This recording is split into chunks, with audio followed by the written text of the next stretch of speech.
ಬಳಕೆಯಗೊಂಡು ಗುರು ಶಂಕಲಿಗಿದರಿಗೆ ಮಣಿದು ವಂದನೆಗೈದು ಹರುಷದಿವು ಶಸ್ತ್ರಾಸ್ತ್ರ ಕೈಗೊಂಡು ತ್ವರಿತದಿವು ಹರುಷದಿವು ಶಸ್ತ್ರಾಸ್ತ್ರ ಕೈಗೊಂಡು ತ್ವರಿತದಿವು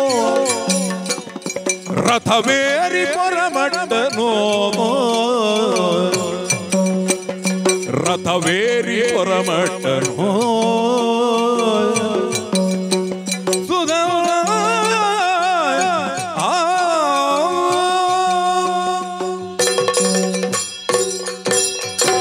ಜಗದ್ರಕ್ಷಕನಾದಂತಹ ಶ್ರೀಹರಿ ಗೋಪಾಲಕೃಷ್ಣ ಅನವರತವೂ ನಮ್ಮನ್ನು ಕಾಪಾಡು ಸ್ವಾಮಿ, ಕಾಪಾಡು.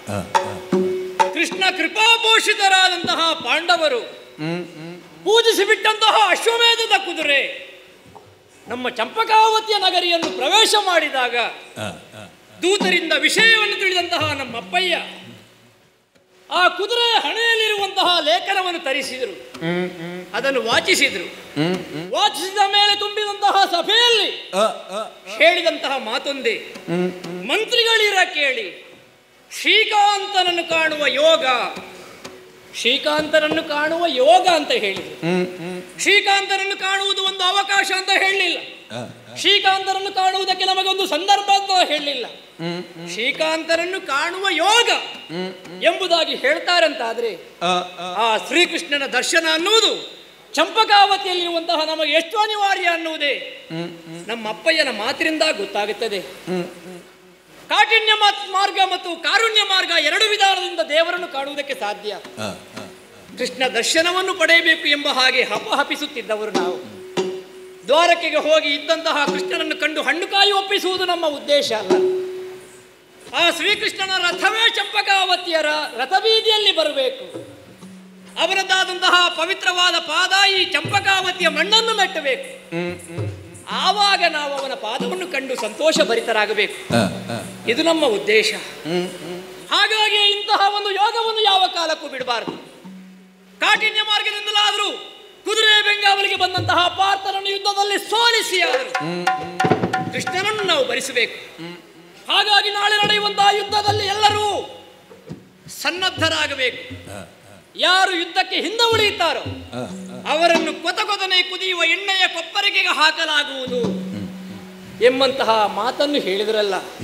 ಇದರ ಅರ್ಥ ಏನು? ನಮ್ಮ ಅಪ್ಪಯ್ಯನ ಮಾತಿಗೆ ಚಂಪಕಾವತಿಯಲ್ಲಿರುವವರು ಯಾರು ಬೆಲೆ ಕೊಡುವುದಿಲ್ಲ ಅಂತಲ್ಲ, ಅವರ ಮಾತಿಗೂ ಒಂದು ಅರ್ಥ ಇದೆ. ಮನುಷ್ಯರಾದಂತಹ ನಾವು ಸಂಸಾರ ಅನ್ನುವಂತಹ ಕುದಿಯುವ ಎಣ್ಣೆಯ ಕೊಪ್ಪರಿಗೆಯಲ್ಲಿ ಯಾವಾಗಲೂ ಇರುವವರು. ಆ ಸಂಸಾರ ಅನ್ನುವ ಕುದಿಯುವ ಕೊಪ್ಪರಿಗೆ ಎಣ್ಣೆಯಿಂದ ನಾವು ಹೊರಗೆ ಬಂದು ಭಗವಂತನ ಪಾದವನ್ನು ಸೇರಬೇಕು ಅಂತಾದರೆ, ಮೋಕ್ಷ ಧಾಮವನ್ನು ನಾವು ಹೋಗಬೇಕು ಅಂತಾದರೆ ಯುದ್ಧದಲ್ಲಿ ಭಾಗಿಯಾಗಬೇಕು, ಕೃಷ್ಣನನ್ನು ಕಾಣಬೇಕು, ಅವನ ಮುಂದೆ ನಮ್ಮ ರಣವಿಕ್ರಮವನ್ನು ತೋರಿಸಬೇಕು. ಆ ಮೂಲಕವಾಗಿ ಮೋಕ್ಷ ಸಾಮ್ರಾಜ್ಯವನ್ನು ಸೇರಬೇಕು. ಸೇರಿದರೆ ಸಂಸಾರ ಅನ್ನುವಂತಹ ಎಣ್ಣೆಯ ಕೊಪ್ಪರಿಗೆಯಿಂದ ನಮಗೆ ಹೊರಗೆ ಬರುವುದಕ್ಕೆ ಸಾಧ್ಯ. ಒಂದು ವೇಳೆ ಯುದ್ಧದಲ್ಲಿ ಹಿಂದೆ ಉಳಿದರೆ ಅದುವೇ ಸಂಸಾರ ಅನ್ನುವ ಎಣ್ಣೆಯ ಕೊಪ್ಪರಿಗೆಯಲ್ಲೇ ನಾವು ಉಳಿಯಬೇಕಾಗುತ್ತದೆ. ಹಾಗಾಗಿ ಇಂತಹ ಕಠಿಣವಾದಂತಹ ಒಂದು ಮಾತನ್ನು ಹೇಳಿದರು. ಸುಧನ್ವನೇ ಸರ್ವಸೇನಾನಿ ಎಂಬ ಹಾಗೆ ಹೇಳಿದರಲ್ಲ, ಬಹಳ ಸಂತೋಷ ಆಯಿತು ನನಗೆ. ಮೂರು ಲೋಕದ ಗಂಡ, ದಶನಾಮವನ್ನು ಹೊಂದಿದಂತಹ ಧನುರ್ಧರ ಧನಂಜಯ ಪಾರ್ಥನಲ್ಲಿ ಹೋರಾಟ ಮಾಡುವಂತಹ ಒಂದು ಯೋಗ ಸುಧನ್ವನಾದಂತಹ ನನಗೆ ಸಿಕ್ಕಿದೆ ಅಂತಾದರೆ ಇದನ್ನು ಬಿಡುವುದಕ್ಕುಂಟೆ. ಯುದ್ಧ ಸನ್ನದ್ಧನಾದೆ, ಬಿಗಿದ ಗಂಡುಡುಗೆಯಲ್ಲಿ ಹೊನ್ನಾಯುಧದ ಹೊಳವ ಕಠಾರಿಯನ್ನು ಮನೆ ಮಗುಚಿ ಸಾಧು ಜವಾಜಿ ಕತ್ತುರಿ ಗಂಧ ಲೇಪನದಲ್ಲಿ ಮಗಮಗೆ ಹೊಂದೊಡರ ಹಾರಾದಿಗಳೊಪ್ಪಂಬಡದು ನಸುಲಗೆ ಮಗದ ಸೊಂಪಿನಲ್ಲಿ ಯುದ್ಧಕ್ಕೆ ಸಿದ್ಧನಾದೆ. ತಾಯಿಯ ಆಶೀರ್ವಾದ ಬೇಕು ಅಂತ ಅನಿಸಿತು. ಅಮ್ಮನ ಬಳಿಗೆ ಹೋದೆ. ವಿಷಯವನ್ನು ತಿಳಿಸಿದಾಗ ಪಾರ್ಥನಲ್ಲಿ ಹೋರಾಟ ಅನ್ನುವ ವಿಷಯವನ್ನು ಕೇಳಿ ನಮ್ಮಮ್ಮ ದುಃಖದಿಂದ ಒಂದು ಬಿಂದು ಕಣ್ಣೀರನ್ನು ಸುರಿಸಲಿಲ್ಲ. ಅದರರ್ಥ ಸುಧನ್ವನ ನಡೆ ತಪ್ಪುಂತಲ್ಲ, ನಾವು ನಡೆಯುವ ದಾರಿ ಸರಿ ಇದೆ ಎಂಬ ಹಾಗೆ ಅಮ್ಮನ ಸಂತೋಷದ ಮಾತನ್ನು ಕೇಳಿದೆ. 4 ಕಾಲಿನ ಹರಿಯನ್ನು ಬಂಧಿಸುವುದು ದೊಡ್ಡ ವಿಷಯ ಅಲ್ಲ, 4 ಕೈಯ ಹರಿಯನ್ನು ನಿನ್ನ ಭಕ್ತಿಯಲ್ಲಿ ಬಂಧಿಸು, ಕೃಷ್ಣ ದರ್ಶನವನ್ನು ನಮಗೆ ಮಾಡಿಸು, ಶುಭವಾಗಲಿ ಮಗನೇ ಅಂತ ಹೇಳಿದರು. ತಂಗಿಯಾದಂತಹ ಕೂಲೆ ಬಂದು ಹೇಳಿದ್ದೇನು, ನೀನು ಪಾರ್ಥನಿಗೆ ಬೆನ್ನು ತೋರಿಸಿದರೆ ನನ್ನ ಗಂಡನ ಮನೆಯಲ್ಲಿ ನಮಗೆ ಅಪವಾದ ಬರ್ತದೆ.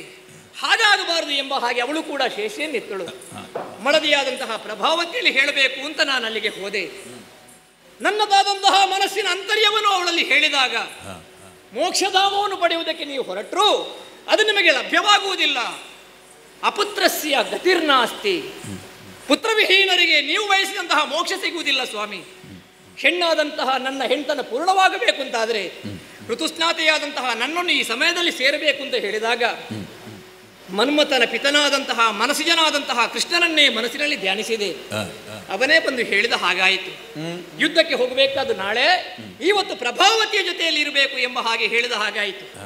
ಅದೇ ರೀತಿ ಅವಳ ಆಶೆಯನ್ನು ಪೂರೈಸಿದ್ರೆ, ನಾ ಮಾಡಿದ್ದು ಅಪರಾಧ ಎಂಬ ಹಾಗೆ ಭಾವಿಸಿ ಕದ್ದ ಕಳ್ಳರನ್ನು ಎಳೆಕೊಂಡು ಹೋಗುವ ಹಾಗೆ ರಾಜಭಟರು ನಮ್ಮ ಅಪ್ಪಯ್ಯನ ಬಳಿಗೆ ಕರ್ಕೊಂಡು ಹೋದರು. ಶಂಕಲಿಖಿತರ ಮಾತಿನ ಹಾಗೆ ಯುದ್ಧದಲ್ಲಿ ನಾನು ಹಿಂದೆ ಉಳಿದಿದ್ದಾನೆ ಅನ್ನುವ ಕಾರಣಕ್ಕೆ ಕುದಿಯುವ ಎಣ್ಣೆಯ ಕೊಪ್ಪರಿಗೆಗೆ ನನ್ನನ್ನು ಹಾಕಿದಾಗ ಕೃಷ್ಣನಾಮ ಸ್ಮರಣೆ ಮಾಡಿದೆ. ಕುದಿಯುವಂತಹ ಎಣ್ಣೆಯ ಕೊಪ್ಪರಿಗೆ ಪನ್ನೀರ ಕೊಳದ ಹಾಗಾಯಿತು. ಸುಧನ್ವನ ಪಾಲಿಗೆ ತಂಪಾಯಿತು. ನನ್ನಲ್ಲಿ ಸತ್ಯ ಇದೆ ಅಂತ ತಿಳಿದಂತಹ ಶಂಕಲಿಖಿತರು ಅದುವೇ ಎಣ್ಣೆಯ ಕೊಪ್ಪರಿಗೆಗೆ ಇಳಿದಾಗ ಅವರು ಕೂಡ ತಂಪನ್ನೇ ಅನುಭವಿಸಿದರು. ಅರ್ಥ ಏನು? ಭಗವಂತನ ನ್ಯಾಯಾಲಯದಲ್ಲಿ ಸುಧನ್ವನಿಗೆ ನ್ಯಾಯ ಸಿಕ್ಕಿದೆ, ಸತ್ಯ ಮೆರೆದಿದೆ ಅನ್ನುವುದೇ ತಾನೇ. ಒಂದು ಅರ್ಥದಲ್ಲಿ ನನಗಿಂತಹ ಶಿಕ್ಷೆ ಕೊಟ್ಟದ್ದು ಒಳ್ಳೆಯದಾಯಿತು. ಒಂದೊಮ್ಮೆಗೆ ನಾನು ನೇರವಾಗಿ ಅರ್ಜುನನಲ್ಲಿ ಯುದ್ಧಕ್ಕೆ ಹೋಗುತ್ತಿದ್ರೆ ಪ್ರಭಾವತಿ ಅಂತಃಪುರದಲ್ಲಿ ಇದ್ದದ್ದು ನನ್ನದೊಂದು ತಪ್ಪೋ ಎಂಬಂತಹ ಶಂಕೆ ನನ್ನಲ್ಲಿ ಮೂಡುತ್ತಿತ್ತು. ಆ ಪಾಪ ಪ್ರಜ್ಞೆ ನನ್ನಲ್ಲಿ ಇದ್ದರೆ ಅರ್ಜುನನಲ್ಲಿ ಹೋರಾಟ ಮಾಡುವುದಕ್ಕೆ ಸಾಧ್ಯ ಇಲ್ಲ. ಶಂಕೆ ಅನ್ನುವುದು ಇರಬಾರದು. ಶಂಕೆಯ ನಿವಾರಣೆಗೆ ತಾನೇ ಪಾಂಡವರಾದರೂ ಅಶ್ವಮೇಧ ಮಾಡುವುದು. ಈ ಒಂದು ಎಣ್ಣೆಯ ಕೊಪ್ಪರಿಗೆಯ ಆ ಒಂದು ಪ್ರಕರಣದಲ್ಲಿ ನನ್ನಲ್ಲಿದ್ದಂತಹ ಶಂಕೆಯೂ ನಿವಾರಣೆಯಾಯಿತು. ಇನ್ನು ಮನಸ್ಸಿನಲ್ಲಿ ಯಾವುದೇ ರೀತಿಯಾದಂತಹ ಕಲ್ಮಶ ಇಲ್ಲ. ಯುದ್ಧಕ್ಕೆ ಸಿದ್ಧನಾಗಿದ್ದೇನೆ. ಆದರೆ ಯುದ್ಧ ಮಾಡುವುದು ನಾನು ಪಾರ್ಥನಲ್ಲಿ. ಸಾಮಾನ್ಯ ಯುದ್ಧ ಸಾಕೆ, ಯಾವ ರೀತಿಯ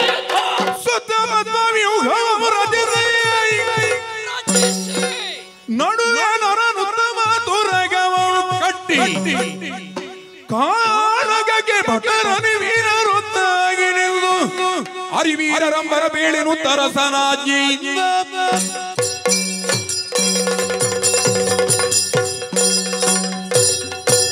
ಸಾಮಾನ್ಯವಾದಂತಹ ಯುದ್ಧವಲ್ಲ, ವ್ಯೂಹಾತ್ಮಕವಾಗಿಯೇ ಹೋರಾಡಬೇಕು. ಪದ್ಮನಾಭನು ಪದ್ಮದಲಾದಾಕ್ಷನೂ ಆದಂತಹ ಶ್ರೀಹರಿಗೆ ಪ್ರಿಯವಾದಂತಹ ಪದ್ಮವ್ಯೂಹವನ್ನೇ ರಚಿಸಿದ್ದೇನೆ. ಆ ಪದ್ಮವ್ಯೂಹದ ಮಧ್ಯದಲ್ಲಿ ಪಾರ್ಥನ ಕುದುರೆಯನ್ನು ಕಟ್ಟಿದ್ದೇನೆ. ಕಾಲ ವಿಳಂಬವಲ್ಲ. ಯಾರಲ್ಲಿ ಚಾಲಕರು ಹೋಗಿ ಪಾರ್ಥನನ್ನು ಯುದ್ಧಕ್ಕೆ ಬರುವುದಕ್ಕೆ ಹೇಳಿ ಬರಬೇಕು.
ವೃತ್ತಾಂತವೋ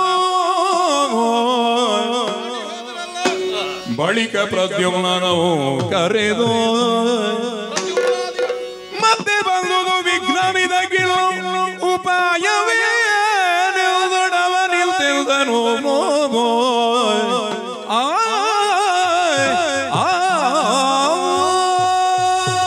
ಅನುಸಲ್ವ ನೀಲಧ್ವಜ ಪ್ರದ್ಯುಮ್ನ ವೃಷಕೇತಾದಿಗಳೆಲ್ಲ ಸಮಾವೇಶವನ್ನು ಹೊಂದಿದ್ದೀರಿ.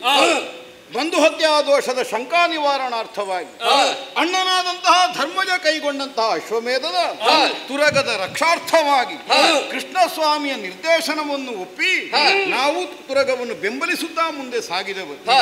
ಹಲವು ದೇಶಗಳನ್ನು ದಾಟಿ ಮುಂದೆ ಬಂದಾಗ ಚಂಪಗಾವತಿಯನ್ನು ಪ್ರವೇಶಿಸಿದಂತಹ ಅವಸರದಲ್ಲಿ ತುರಗ ಬಂಧನವಾಗುತ್ತದೆ ಎನ್ನುವಂತಹ ನಿರೀಕ್ಷೆ ನಮಗೆ ಸಹಜವಾಗಿಯೇ ಇತ್ತು. ಈಗ ಚಾರಕರು ಬಂದು ಆಡಿದಿರಲ್ಲ, ಬಂಧಿಸಿದ ತುರಗವನ್ನು ಬಿಡಿಸಿಕೊಳ್ಳುವಂತಹ ಸಾಮರ್ಥ್ಯ ಇದ್ರೆ ಕಾಳಗಕ್ಕೆ ಸಿದ್ಧರಾಗಬೇಕಂತೆ. ಚಾರಕರ ವಾರ್ತೆಯನ್ನು ಕೇಳಿದಾಗ ಮತ್ತೆ ಒದಗಿದ್ದು ವಿಘ್ನ ಅನ್ನುವಂತಹ ಎಣಿಕೆಯಾಗುತ್ತಾ ಇದೆ. ಏನು ಮಾಡೋಣಪ್ಪ?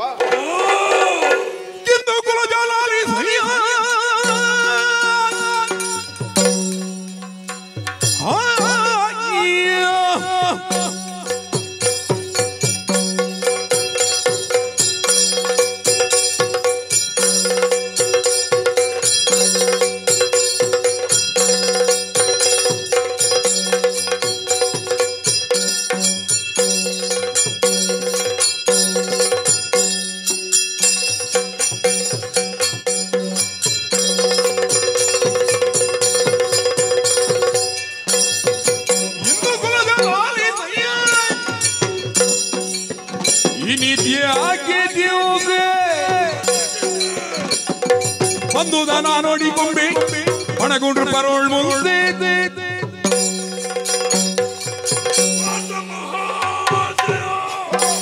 ಮೊದಲಾಗಿ ವಂದಿಸಿಕೊಳ್ಳುತ್ತಾ ಇದ್ದೇನೆ. ಶ್ರೀಕೃಷ್ಣ ಪರಮಾತ್ಮನ ಆಶೀರ್ವಾದದಿಂದಲಾಗಿ ಅದೆಷ್ಟೋ ವೀರರನ್ನು ಗೆದ್ದು ಕಪ್ಪವನ್ನು ಸಂಗ್ರಹಿಸಿ ನಮ್ಮ ಪರಾಕ್ರಮವನ್ನು ತೋರಿಸಿದವರು ನಾವು. ಇನ್ನು ಮುಂದೆಯೂ ಹಾಗೆ ಯಾರೇ ಆಗಲಿ ಯಾವನೇ ಆಗಲಿ ಯಜ್ಞಾಸವನ್ನು ಪಾಲಿಸಿದರೆ ತಕ್ಕ ಶಾಸ್ತಿ ನಾನು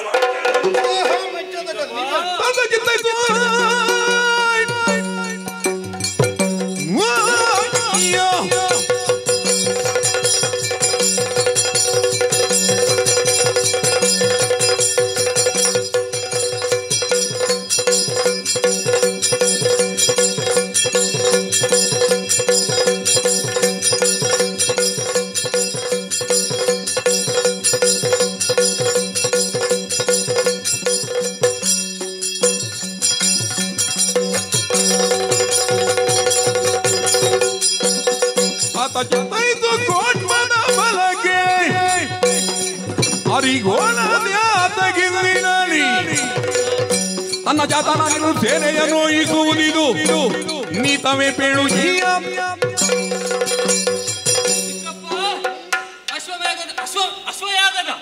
ಅಶ್ವಮೇಧ ಯಾಗದ ಕುದುರೆಯ ಹಿಂಬಾಲಕರಾಗಿ ಬಂದವರು ನಾವು. ಈ ಹಿಂದೆಯೂ ಅದೆಷ್ಟೋ ರಾಜರು ನಮ್ಮ ಹೆಸರನ್ನು ಕೇಳಿದ ಕ್ಷಣವೇ ಹೆದರಿ ಕಪ್ಪವನ್ನು ಕೊಟ್ಟು ನಮ್ಮ ಕಾಲಬುಡದಲ್ಲಿ ಶರಣಾದವರಿದ್ದಾರೆ. ಈ ಕಾಲದಲ್ಲಿ ಹಂಸದ ಎನ್ನುವಂತಹ ಅಹಂಕಾರಿ ನಮ್ಮ ಕುದುರೆಯನ್ನು ಕಟ್ಟಿದ್ದಾನೆ. ಬಿಡಿ ಚಿಂತೆ, ನಾನಿದ್ದೇನೆ.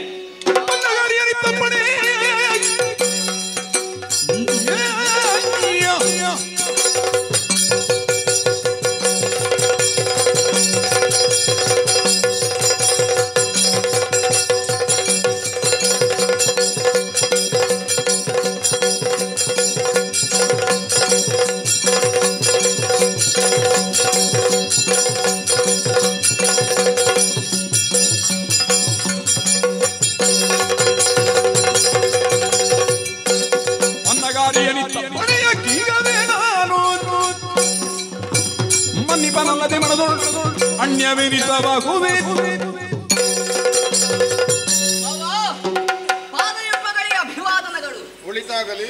ತುರಗ ರಕ್ಷಾ ಹೊಣೆಯನ್ನು ಹೊಂದಿರುವಂತಹ ನಿಮಗೆ ಬೆಂಬಲಿಗರಾಗಿ ಒದಗಿ ಬಂದವರು ನಾವು. ಓಲೆಯಲ್ಲಿ ಇದು ಇರುವ ಹಾಗೆ ಪಳ್ಪುಳ್ಳ ಭಟರು ಕಟ್ಟಿ ಕಾದುವುದು, ಬಲಹೀನರಾದವರು ಧರ್ಮರಾಜನ ಚಕ್ರಾಧಿಪತ್ಯವನ್ನು ಮಾನಿಸಿ ಕಪ್ಪವನ್ನು ಕೊಡುವುದು. ಈ ಚಂಪಕಾವತಿ ಅರಸ ಹಂಸಧ್ವಜ ಅವನು ಮೊದಲನೆಯ ದಾರಿಯನ್ನೇ ಅವನು ಆರಿಸಿಕೊಂಡಿದ್ದಾನಂತಾದ್ರೆ ಆ ದಾರಿಗೊಂದು ತಡೆಯನ್ನು ಆದಷ್ಟು ಶೀಘ್ರವಾಗಿ ನಿರ್ಮಿಸಬೇಕು. ಆ ಕೆಲಸವನ್ನು ನಾನು ಮಾಡ್ತೇನೆ. ಸೇನೆಯನ್ನು ಸಿದ್ಧಪಡಿಸ್ತೇನೆ. ಅವನೊಂದಿಗೆ ಕಾದಾಟವನ್ನು ಕೊಡ್ತೇನೆ. ತುರಗವನ್ನು ಬಿಡಿಸಿಕೊಂಡು ಬರ್ತೇನೆ. ನಿತ್ಯ ಹೋರಾಟ ಮಾಡುವಂತಹ ನಿಮಗೆಲ್ಲಿಯಾದ್ರೂ ಕರ್ತವ್ಯದಲ್ಲಿ ಆಲಸ್ಯ ಬಂತು ಅಂತ ಪ್ರಶ್ನೆ ಮಾಡಿದ್ದು ಮಾತ್ರ. ಇಷ್ಟು ಉತ್ಸಾಹ ಉಂಟು ಅಂತಾದ್ರೆ ಕಾಳಗ ನಡೆಯಲಿ ಮಾಡಿಕೊಳ್ಳುವ.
ರಣರಂಗವನ್ನು ಪ್ರವೇಶ ಮಾಡಿದಾಗ ಬಿಲ್ಲಿನಿಂದ ಗುರಿಗೊಂಡು ಓಡುವ ಬಾಣದೋಪಾದಿಯಲ್ಲಿ ಅಲ್ಲ ಸುಡುಗನ್ನ ಜ್ವಾಲಾಮುಖಿಯ ಹಾಗೆ ಸಿಡಿಲ ಮರಿಯ ಹಾಗೆ ನನ್ನ ಮುಂದೆ ಕಾಣಿಸಿಕೊಂಡವ ನೀನು. ನಿಜ, ನಿನ್ನನ್ನು ಕಂಡಾಗಲೇ ನಿನ್ನ ಬಗ್ಗೆ ಪರಿಚಯವನ್ನು ಕೇಳಿಕೊಡ್ಬೇಕು ಅನ್ನುವಂತ ಆಶೆಯಾಗುತ್ತಿದೆ. ನೀನು ಯಾರು ಅನ್ನುವುದನ್ನು ಕೇಳುವುದರ ಮೊದಲು ನಾನು ಯಾರು ಅಂತ ಹೇಳ್ತೇನೆ. ಚಂಪಕಾವತಿ ಅರಸ, ಅಲ್ಲಿ ಅರಕುವರನಾದಂತಹ ಸುಧನ್ವನೇ ನಾನು. ಗಾಯತ್ರಿ ಮಂತ್ರಕ್ಕೆ ದೃಷ್ಟಾರರು ಸೃಷ್ಟಾರರು ಆದಂತಹ ವಿಶ್ವಾಮಿತ್ರರ ಮಕ್ಕಳಲ್ಲಿ ಒಬ್ಬರು ಮಧುಚಂದನರು. ಅಂತಹ ಮಧುಚಂದನ ಪರಂಪರೆಯಲ್ಲಿ ಹುಟ್ಟಿಕೊಂಡವ ಹಂಸಧ್ವಜ ಕುಮಾರ ಚಂಪಕಾವತಿಯ ಅರಸು ಮಗನಾದಂತಹ ನಾನೇ ನಿನ್ನಲ್ಲಿ ಯುದ್ಧಕ್ಕೆ ಬಂದಿದ್ದೇನೆ. ನನ್ನ ಎದುರಿಗೆ ಬಂದವ ನೀನು ಯಾರು? ನಿನ್ನ ಕುಲ ಯಾವುದು? ಗೋತ್ರ ಯಾವುದು? ಪ್ರವರ ಯಾರು? ಯಾರು?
ಮೆಚ್ಚಿಸಬೇಕಲ್ಲದೆ ಕುಲದ ಬೇಡದ ಕೇಳಿ ಮಾಡುವುದಾದರೂ ಏನು? ಆದರೂ ಹೇಳುತ್ತೇನೆ ಕೇಳು. ಬ್ರಹ್ಮ ಮಾನಸ ಪುತ್ರ ಮರೀಚಿ ಬ್ರಹ್ಮನ ಪುತ್ರ ಕಶ್ಯಪ ಮಹಾಮುನಿಗಳ ಗೋತ್ರವೋ ನಮ್ಮದು. ಕಾಲ ಗರ್ಭದಲ್ಲಿ ಅಡಗಿ ಹೋದ ವಿಚಾರವನ್ನು ಉದ್ದೀಪನಗೊಂಡು ತೂತತ ಹೀನತನವನ್ನು ಅಪಗೆ ತೆಪಮೌಲ್ಯವಾಗಿ ಕೃತಾ ಸಂಜಾತನನ್ನು ಹೆಗ್ಗಳಿಗೆಗೆ ಪಾತ್ರನಾದ ಜಲಜ ಮಿತ್ರನ ಪುತ್ರ ದಾನಶೂರ ಕರ್ಣನ ಕಣ್ಣ ನಾನೇ ವೀರ ಚೆನ್ನಪ್ಪನನ್ನು ಮೊನ್ನೆ ಅರ್ಜುನನೇ ಕೊಂದಿದ್ದಾನೆ. ಅವನ ಜೊತೆಯಲ್ಲಿ ಬಂದವ ನೀನು. ಹೌದು. ಈಗ ನಾನು ನೀನು ನೋಡುವ.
ಧರಿಸಿ ಕಾಡಾಡಿಯಾಗಿ ಹೋರಾಡುವುದಕ್ಕೆ ಬಂದಿದ್ದೀಯಾ? ನಿನ್ನೆದುರು ಬಂದವನು ಸಾಮಾನ್ಯನಲ್ಲ, ನಾನೇ ಪ್ರದ್ಯುಮ್ನ. ಹಿಂದಕ್ಕಾದ್ರೂ ಪರಮೇಶ್ವರನನ್ನು ಕೆಣಕಿ ಅನಂಗನಾದವ ನೀನು ಮತ್ತೊಮ್ಮೆ ಕೃಷ್ಣನಿಗೆ ಮಗನಾಗಿ ಬಂದಿದ್ಯಾ? ಹೌದು. ನೋಡುವ.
ನಮ್ಮವರನ್ನೆಲ್ಲ ದರಾಶಾಯಿಗಳಾಗಿಸುತ್ತ ಮುಂದೆ ಮುಂದೆ ಬರುತ್ತಾ ಇರುವೆ. ಇದು ಈ ಕಾಲಕ್ಕೆ ನಿನ್ನ ಎದುರಾಳಿಯಾಗಿ ಬಂದವ ಸಾಮಾನ್ಯನಲ್ಲ, ಅನುಸಾಲ್ವ ಎನ್ನುವ ಹಾಗೆ ನನ್ನ ಹೆಸರು. ಈ ಅಶ್ವವನ್ನು ಬಿಟ್ಟು ಕಪ್ಪವನ್ನು ಕೊಟ್ರೆ ಒಳ್ಳೆಯದು, ಇಲ್ಲವಾದ್ರೆ ಪರಾಕ್ರಮ.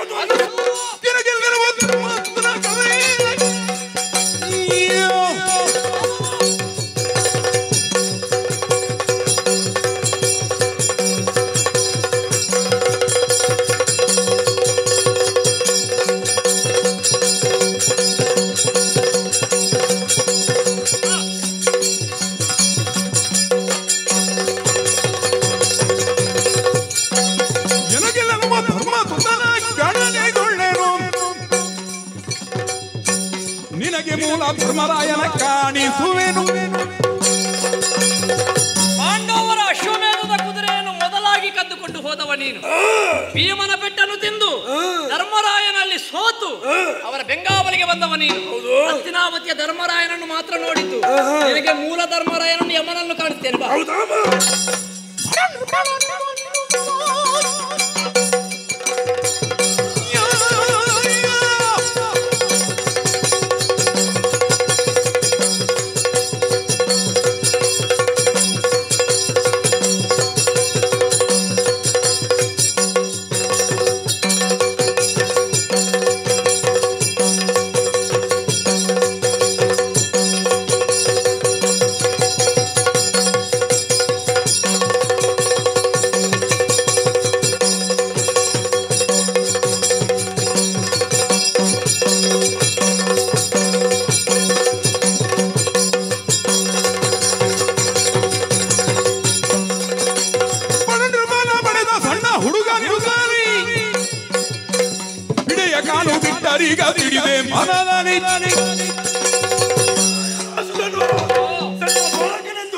ಬುದ್ಧಿ ಮಾತು ಹೇಳಿದ್ರೆ ಇನ್ನೊಮ್ಮೆ ಹೇಳು ಸಣ್ಣ ಬಾಲಕ ಅಂತ. ಏಕೆ ಸಂತೋಷ ನಿನಗೆ ಹೀಗಲ್ಲ, ನಿನಗೆ ಬೆನ್ನು ಹುಡಿ ಮಾತ್ರ ಈ ಬುದ್ಧಿ ಬರುವುದು. ನನ್ನ ಪರಾಕ್ರಮ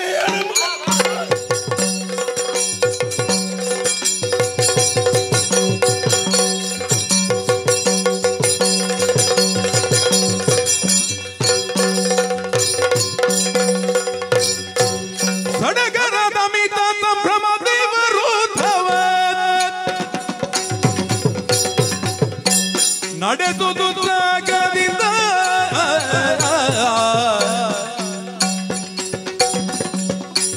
ತಡೆದು ಸುಧರ್ಮ ನಿದಿರು ನಿಲ್ಲಿದೆ ಕಂಡು ನುಡಿಸಿದನರ್ಜುನನ.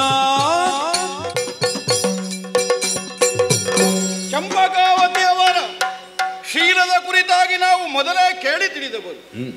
ಪರಮ ವೈಷ್ಣವರಿದ್ದಾರೆ ಅನ್ನುವುದರಿಂದಲೇ ಕದನದ ಕಣದಲ್ಲಿ ಮುಂದಾಗುವಂತಹ ವಿಧಾನ ಯಾವುದು ಅನ್ನುವುದರ ಕುರಿತು ಕ್ಷಣಕಾಲ ಯೋಚಿಸಬೇಕಾಗಿ ಬಂದದ್ದು. ಆದರೆ ನಮ್ಮವರೆಲ್ಲ ಭರವಸೆಯ ನುಡಿಗಳನ್ನಾಡಿದರು.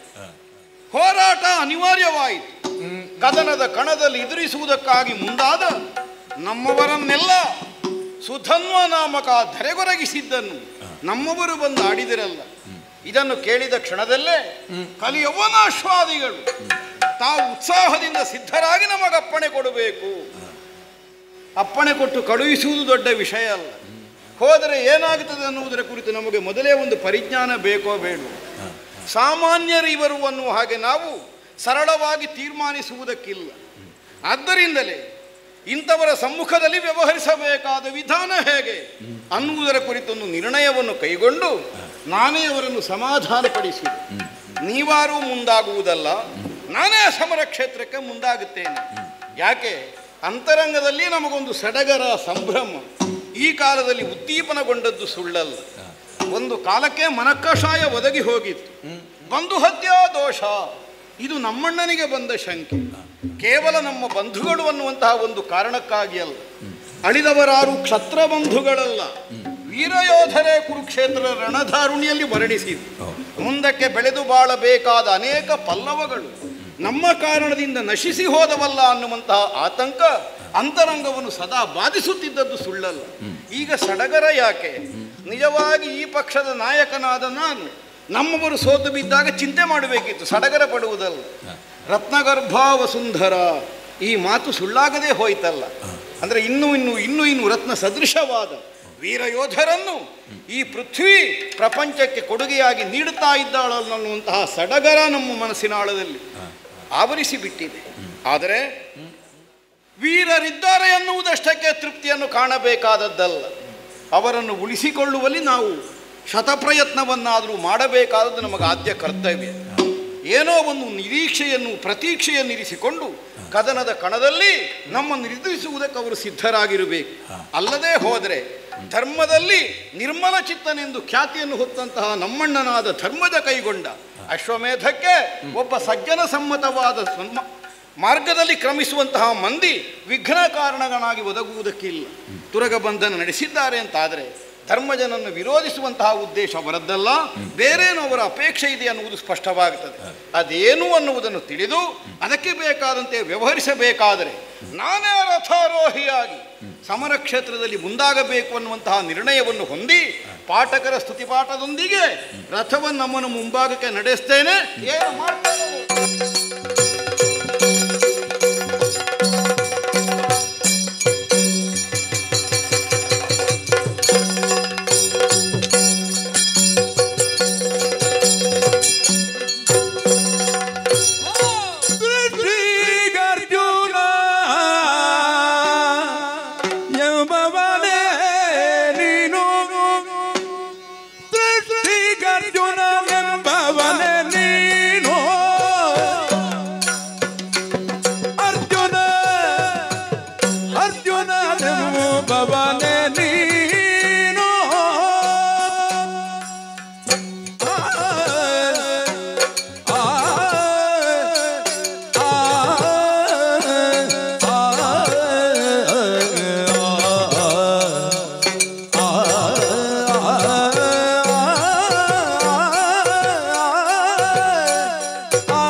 ಬೇಳೆಗನೋ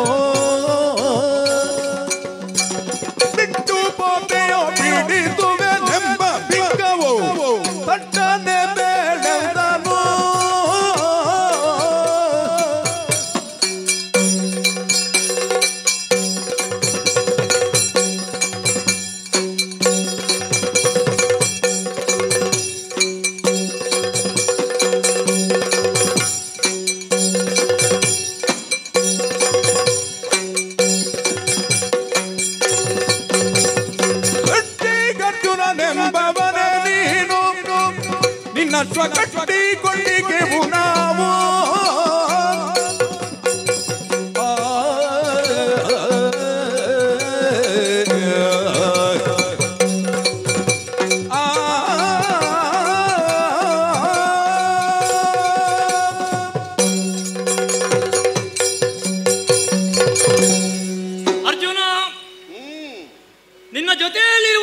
ಸೈನಿಕರು ಅಥವಾ ವಂದಿಮಾಗದರು ಅಲ್ಲ, ನಿನ್ನ ಬಳಗದ ಪಾಠಕರು. ಅರ್ಜುನನಾದಂತಹ ನೀನು ಮಾಡಿದಂತಹ ಸಾಧನೆ, ನಿನ್ನ ರಣವಿಕ್ರಮ, ನಿನ್ನ ಯೋಗ್ಯತೆಯನ್ನು ಹೇಳುತ್ತಿರುವಂತಹ ಸಂದರ್ಭದಲ್ಲಿ ಆ ಪಾಠಕರ ಮಧ್ಯದಲ್ಲಿ ರಥಾರೋಹಿಯಾಗಿ ಮುಂದೆ ಮುಂದೆ ಹೋಗುತ್ತಿರುವಂತಹ ನಿನ್ನ ಮುಂದೆ ರಥದಲ್ಲಿ ಬಂದು ನಿಂತವ ಚಂಪಕಾವತಿಯ ಅರಕುವರನಾದಂತಹ ಸುಧನ್ವ ಅಂತ ಹೇಳಿದ್ರೆ ನಾನು. ಅಯ್ಯ, ನಿನ್ನನ್ನು ನಿಲ್ಲಿಸುವುದಕ್ಕೂ ಕಾರಣ ಇದೆ. ನಾವು ಕೆಲವೊಂದು ವ್ಯಕ್ತಿಗಳ ವ್ಯಕ್ತಿತ್ವವನ್ನು, ಅವರು ಮಾಡಿದಂತಹ ಸಾಧನೆಯನ್ನು ತಿಳಿದು ಅವರ ಆದರ್ಶವನ್ನೇ ನಮ್ಮ ಜೀವನದಲ್ಲಿ ಪಾಲಿಸಿಕೊಳ್ಳಬೇಕು, ಅವರ ಹಾಗೆಯೇ ನಾವಾಗಬೇಕು ಎಂಬಂತಹ ಒಂದು ರೀತಿಯಲ್ಲಿ ಕೆಲವರೆಲ್ಲ ವ್ಯವಹರಿಸ್ತಾರೆ. ಅಂತಹ ಯುವಕರ ಸಾಲಿನಲ್ಲಿ ನಾನು ಕೂಡ ಒಬ್ಬನೇ. ನನ್ನ ಗುರುಗಳು ಅಥವಾ ನನ್ನ ತಂದೆ ತಾಯಿಗಳು ಎಳೆಯ ಪ್ರಾಯದಲ್ಲಿ ಇರುವಂತಹ ಕಾಲದಲ್ಲಿ ನನಗೆ ಇಬ್ಬರು ಬಿಲ್ಗಾರರ ವಿಷಯವನ್ನು ಹೇಳಿದ್ದಾರೆ.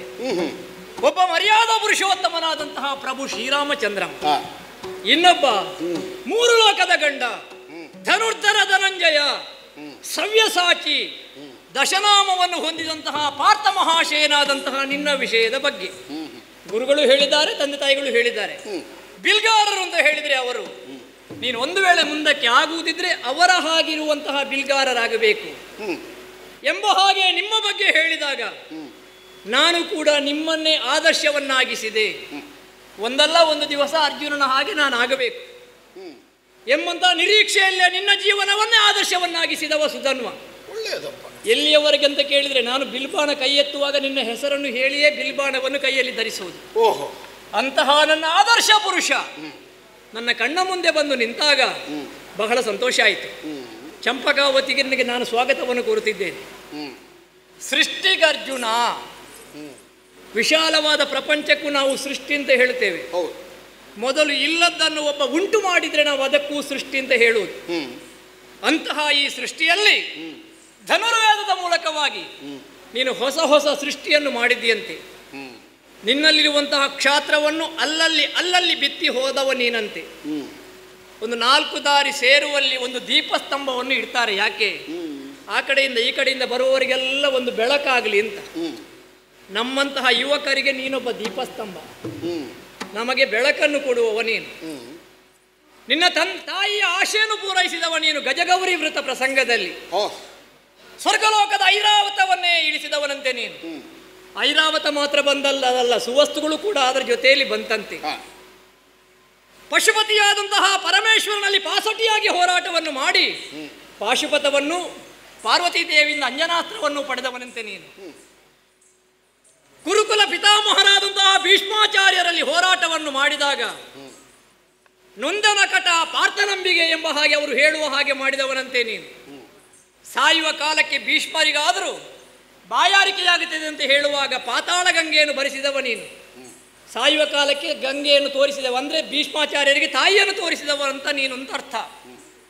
ಸೈಂಧವ ವಧ ಪ್ರಕರಣದಲ್ಲಿ ನಿನ್ನ ಕುದುರೆಗಳು ಬಾಯಾರಿದಂತಹ ಸಂದರ್ಭದ ವಿರೋಧಿಗಳ ಒಂದೇ ಒಂದು ಬಾಣ ನಿಮ್ಮ ಮೇಲೆ ಬೀಳದ ಹಾಗೆ ಬಾಣದ ಕೋಟೆಯನ್ನು ಮಾಡಿ ಆ ಸಮಯದ ಒಳಗೆ ಕುದುರೆಗೆ ಬೇಕಾದಂತಹ ನೀರನ್ನು ಮೇವನ್ನು ಕೊಟ್ಟವನಂತೆ ನೀನು. ಹೀಗೆ ಒಂದೊಂದು ಸೃಷ್ಟಿಯನ್ನು ಮಾಡುತ್ತಾ ಸೃಷ್ಟಿಗರ್ಜುನ ಎಂಬ ಹಾಗೆ ನೆಗಳತೆಯನ್ನು ಹೊಂದಿದವ ನೀನು. ಒಬ್ಬ ಪರಿಣಾತ ಅಂತ ಪ್ರಪಂಚದಲ್ಲಿ ಗುರುತಿಸಲ್ಪಡುವುದೇ ಈ ಕಾರಣಕ್ಕೆ ಅಲ್ವೇ? ಸಮಯೋಚಿತವಾಗಿ ವ್ಯವಹರಿಸಲಿಕ್ಕೆ ಮೊದಲು ಕಲಿಬೇಕು. ತ್ಯಾಗದಲ್ಲಿ ಯಾರು? ಅರ್ಜುನ. ಭೋಗದಲ್ಲಿ ಯಾರು? ಅರ್ಜುನ. ಯೋಗದಲ್ಲಿ ಯಾರು? ಅದು ಅರ್ಜುನನೇ. ಪಾರ್ಥ ಸಾರಥಿ ನೀನು. ಶ್ರೀಕೃಷ್ಣ ಸ್ವಾಮಿ ನಿನಗೆ ಸಾರಥಿಯಾದದ್ದು. ಇಂತಹ ಯೋಗ ಯಾರಿಗೂ ಸಿಕ್ಕಿಲ್ಲ. ಭೋಗದಲ್ಲಿಯೂ ನಿನಗಿಂತ ಯಾರೂ ಕೂಡ ಮೇಲ್ಮಟ್ಟದಲ್ಲಿ ಇಲ್ಲ. ತ್ಯಾಗದಲ್ಲಿಯೂ ನೀನೆ. ಊರ್ವಶಿ ಶಾಪ ಪ್ರಕರಣದಲ್ಲಿ ಈಗ ಎಲ್ಲಿ ನೋಡಿದರೂ ಕೂಡ ಅರ್ಜುನ ಅರ್ಜುನ ಅರ್ಜುನ.